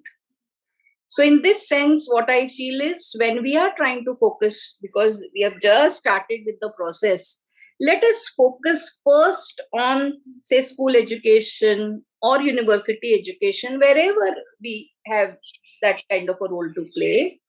And maybe in some years' time, I feel that somewhere that connect will flow. Because when I look at the school education, there is a focus on holistic education and there is a focus on teacher education. When I see university education, also there is a focus on holistic aspect. And so there is an effort which is seen, which I see, that the flow will be very natural. And the students who come from the schools and are getting ready for higher education will be equipped with some things already.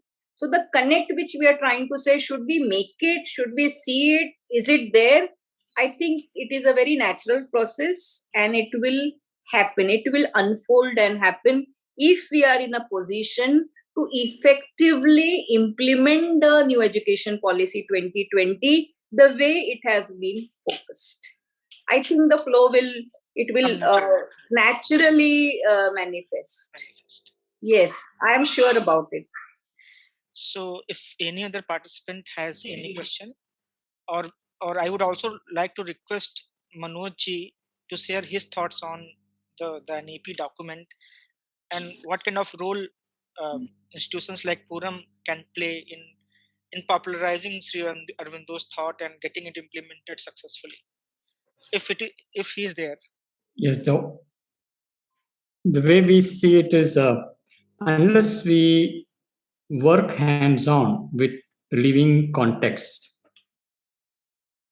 and work with teachers and see what is the specific challenges that are faced there, what are the specific issues. And our approach is primarily following the fail fast method or the agile development method. If somebody wants, we work with them, particularly training the teachers. And for example, we have worked with Oro University, even though they have a stated intention of having integral education as a foundation.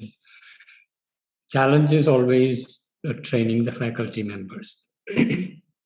And it doesn't matter what is being taught, but the pedagogy can be brought in. But unless the faculty members themselves are not practitioners and they are not introduced to the methods, it will be challenging. And there, the way forward is to engage directly. And we have not been involved in that area much. It is very small area. We ourselves are seeing how do we apply in a non-formal context and build and learn from experience and build on it. So we do not at this point of time have a focus on specific formal contexts. So is there any more question on this session, like either to Professor Vaidya or Manoj ji? So you can go ahead and ask. Or otherwise, I can just summarize the session and thanks like both Professor Vaidya and Manoj ji to share his their thoughts with us. So as I said that let us be very happy that NEP 2020 has a very, very deep reflection we see of Sri Aurobindo's thoughts. So let us be very happy and we welcome that kind of a initiative which has come after many, many years. Second is I also request everybody to go through the NEP and sit in contemplation and focus on this particular aspect of in what way I can contribute to my own community, in what way I will be in a position to do it. You as a person who has that dimension of Sri Aurobindo's thoughts, take a paper, write it, and develop something which will be useful for the community. I always feel that whenever we have that particular need, when we have that concern, that I should be of some use to this particular community, the world, the country. The divine energy provides us that direction. So I feel that we all are having that source. Third, if you're from some educational institutions, universities, and you have this, definitely I can understand that there will be some anxiety how to go about with NEP if there are problems. But as I always say, if there are problems, we also have solutions to it. Only thing is, my solution will be different from your solution. And maybe to begin with, each will be creative in a different way. And that is what we will not have final answers to anything, because these are very subjective layers. So I feel that in that sense, explore it, progress ahead.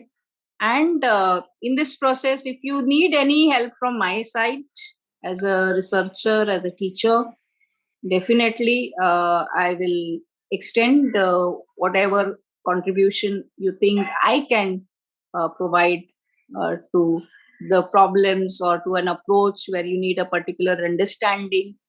Definitely you could contact me through email, and my email I will write in the chat box, so that anybody who wants to contact, you can give the reference of today's program so that the connect I can recollect. Thank you very much. I would also like to request Dr. Chalamai Reddy to share thoughts on education and implementation of this new NEP document or policy.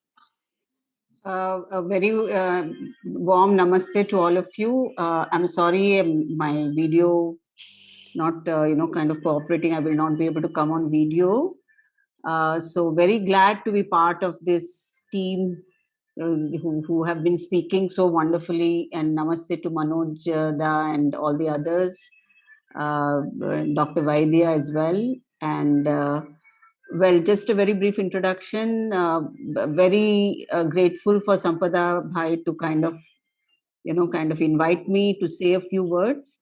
I am running a school since last 30 years called Sri Aurobindo International School at Hyderabad. So what we have been speaking about to try to integrate NEP 2020 into a kind of a formal school, I would just like to say that it is very possible. And to kind of pick up this train from what Professor Vaidya has said, that we cannot expect things to happen overnight. It's a very long journey. It has to it's going to be very slow, but very sure as well. It's very much possible. And also very importantly, yes, it has been a journey of self-discovery for myself. So as the principal of the school, it's very important that the learning is happening in myself, within myself. The growth is happening and the development is happening, and along with that I'm able to hold the hands of my team, and we are all able to take steps forward. So just some simple things that I can share as what we have been doing all these years is the fact that we have very several times gone through the book on education and all the essays by Sri Aurobindo and the mother, to first kind of educate ourselves, inform ourselves, educate ourselves, be inspired by what Sri Aurobindo and the mother say, and trying to as much as possible internalize it, and then have many discussions as to how we can translate those ideals into practice. So to really kind of, because this is a regular a school which is not a school which caters to the middle class students. So it's a very much a kind of a model school, which there are thousands and thousands in the country, where we do not have financial resources in large amounts, but at the same time the important thing is we've got reasonable resources with which we are able to work and try to give shape to these great ideals of Sri Aurobindo and the mother. And we have been doing a lot of work, and we have tried to figure out how these ideals can be experienced at the pre-primary level, at the primary level, the middle school level, at the high school level. And in relation to the physical development, in relation to the vital development, and the mental kind of approach, how do we kind of teach subjects and trying to see that the faculties developments are addressed. And very importantly, we have come up with a new approach this time, where we have given a little bit of a shape, I should say, designed self-reflective rubrics. Because you see, the whole thing is about self-knowledge, as the others have spoken about. The whole journey, integral education, the whole pyramid and the paradigm of integral education stands on this whole awareness. So, and the first essay, if we remember, written by the mother on education is Science of Living. So we have based ourselves a lot, and we have really tried to study that, and given a very simple kind of formulations right from LKG to grade 12 as to how the child can reflect upon himself in the domains of the physical, in the domains of the vital, in the domain of the mental and the psychic and the spiritual. So something which is understandable for the children, and something which is providing them some time to just be with themselves and trying to make themselves try to take responsibility for their growth. So this is being worked out this year, and it's been a wonderful journey and a great experience in connection with the character development that we are speaking about on the vital education. We have also something which we have named as the student mentorship classes, where the teacher is just having a lot of interaction with children on a weekly basis, and it is based on first sharing some inspirational stories, and from the stories giving examples of how the characters have dealt with their emotions. So either emotions of fear or anger or jealousy or joy, or so trying to make them to understand how we make choices in being able to wanting to be happy, or by indulging in a certain an emotion, has that resulted in me being happy, or it has just made me feel not happy. Because I always remember the mother's beautiful lines when she said, especially when a child questioned the mother as to how do I know if I'm right or wrong. So the mother simply said that if you are happy, then you are on the right path. So things which they can understand, not that so does it make comfortable, has it made is the feeling within you making you feel comfortable, is the feeling within you making you uncomfortable?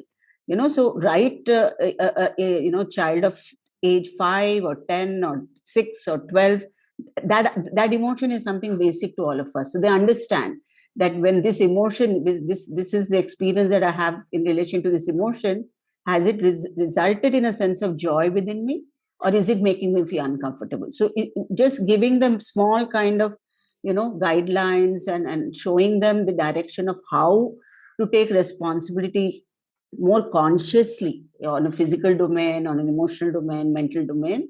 We are trying to kind of open themselves, open them to the qualities of the psychic, which is which we call it by the Indian terms of Satyam, Shivam, Sundaram, truth, beauty, and goodness and beauty.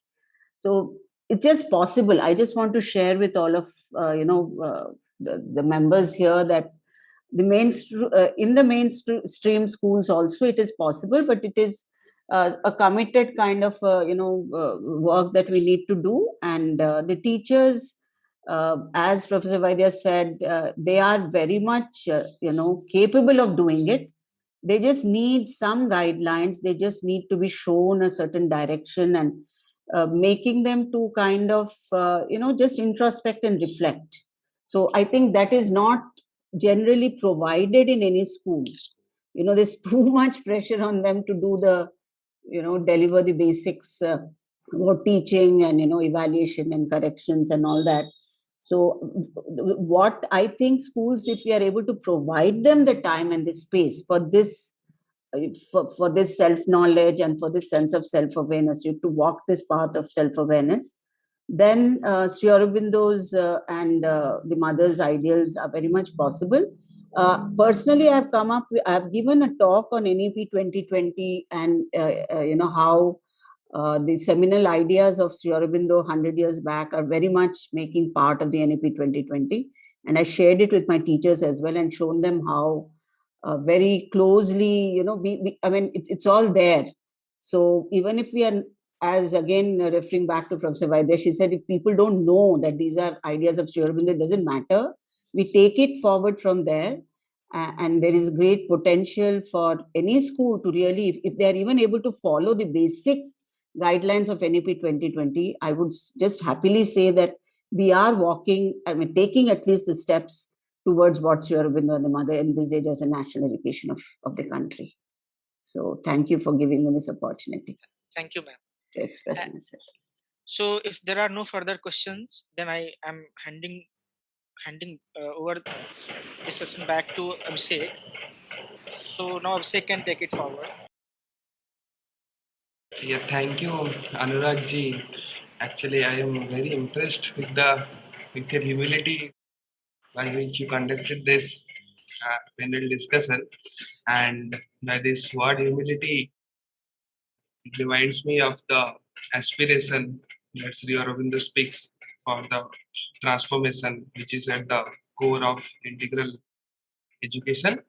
And I'm really thankful to Professor Vaidya for so patiently answering all the questions and actually focusing on small nitty-gritties that we can change instead of some exterior grand things and theorizing. And with this, I'm reminded of the quote by Sri Aurobindo. I'm just trying to paraphrase is that the mind cannot be thought to be fed up with informations and it can itself go for transformation. There needs to be a process and there needs to be a kind of what we call integral yoga. I'm also thankful to Professor K. Parameswaram. Unfortunately, he has to leave, but he shared very deep insights on NEP and Sri Aurobindo's thoughts. I think this is a unique webinar, maybe a first of its kind, where we are actually scrutinizing and analyzing NEP based on Sri Aurobindo's thoughts, and really grateful to everybody who has been behind this, and to all the participants here. I just want to mention that we are running a 150 hours lecture based on the 150th birth anniversary year of Sri Aurobindo, and the third module starts on Friday and it is on integral education only. So I request you to please go to our website rastram.org, look at the 150 hours 1 year certificate course, and if you are interested, you should enroll for this module for integral education that starts this week. And Manoj ji, Divyanshi ji, they have been facilitators on this course also, and learners are really enjoying this, and really grateful to Purnam Center, especially Nikhil, Palak and Surya for their wonderful experiences. It's the experiences that counts. The teaching cannot be an exterior entity to the individual. It should be internalized. With this, I would like to end this start of the webinar series with 1 minute of meditative silence. We shall then all disperse, and we would also continue this webinar series in the next month with a new topic based on Sri Aurobindo's thoughts and the contemporary relevant topic that we are facing. So we can start the 1 minute of meditative silence.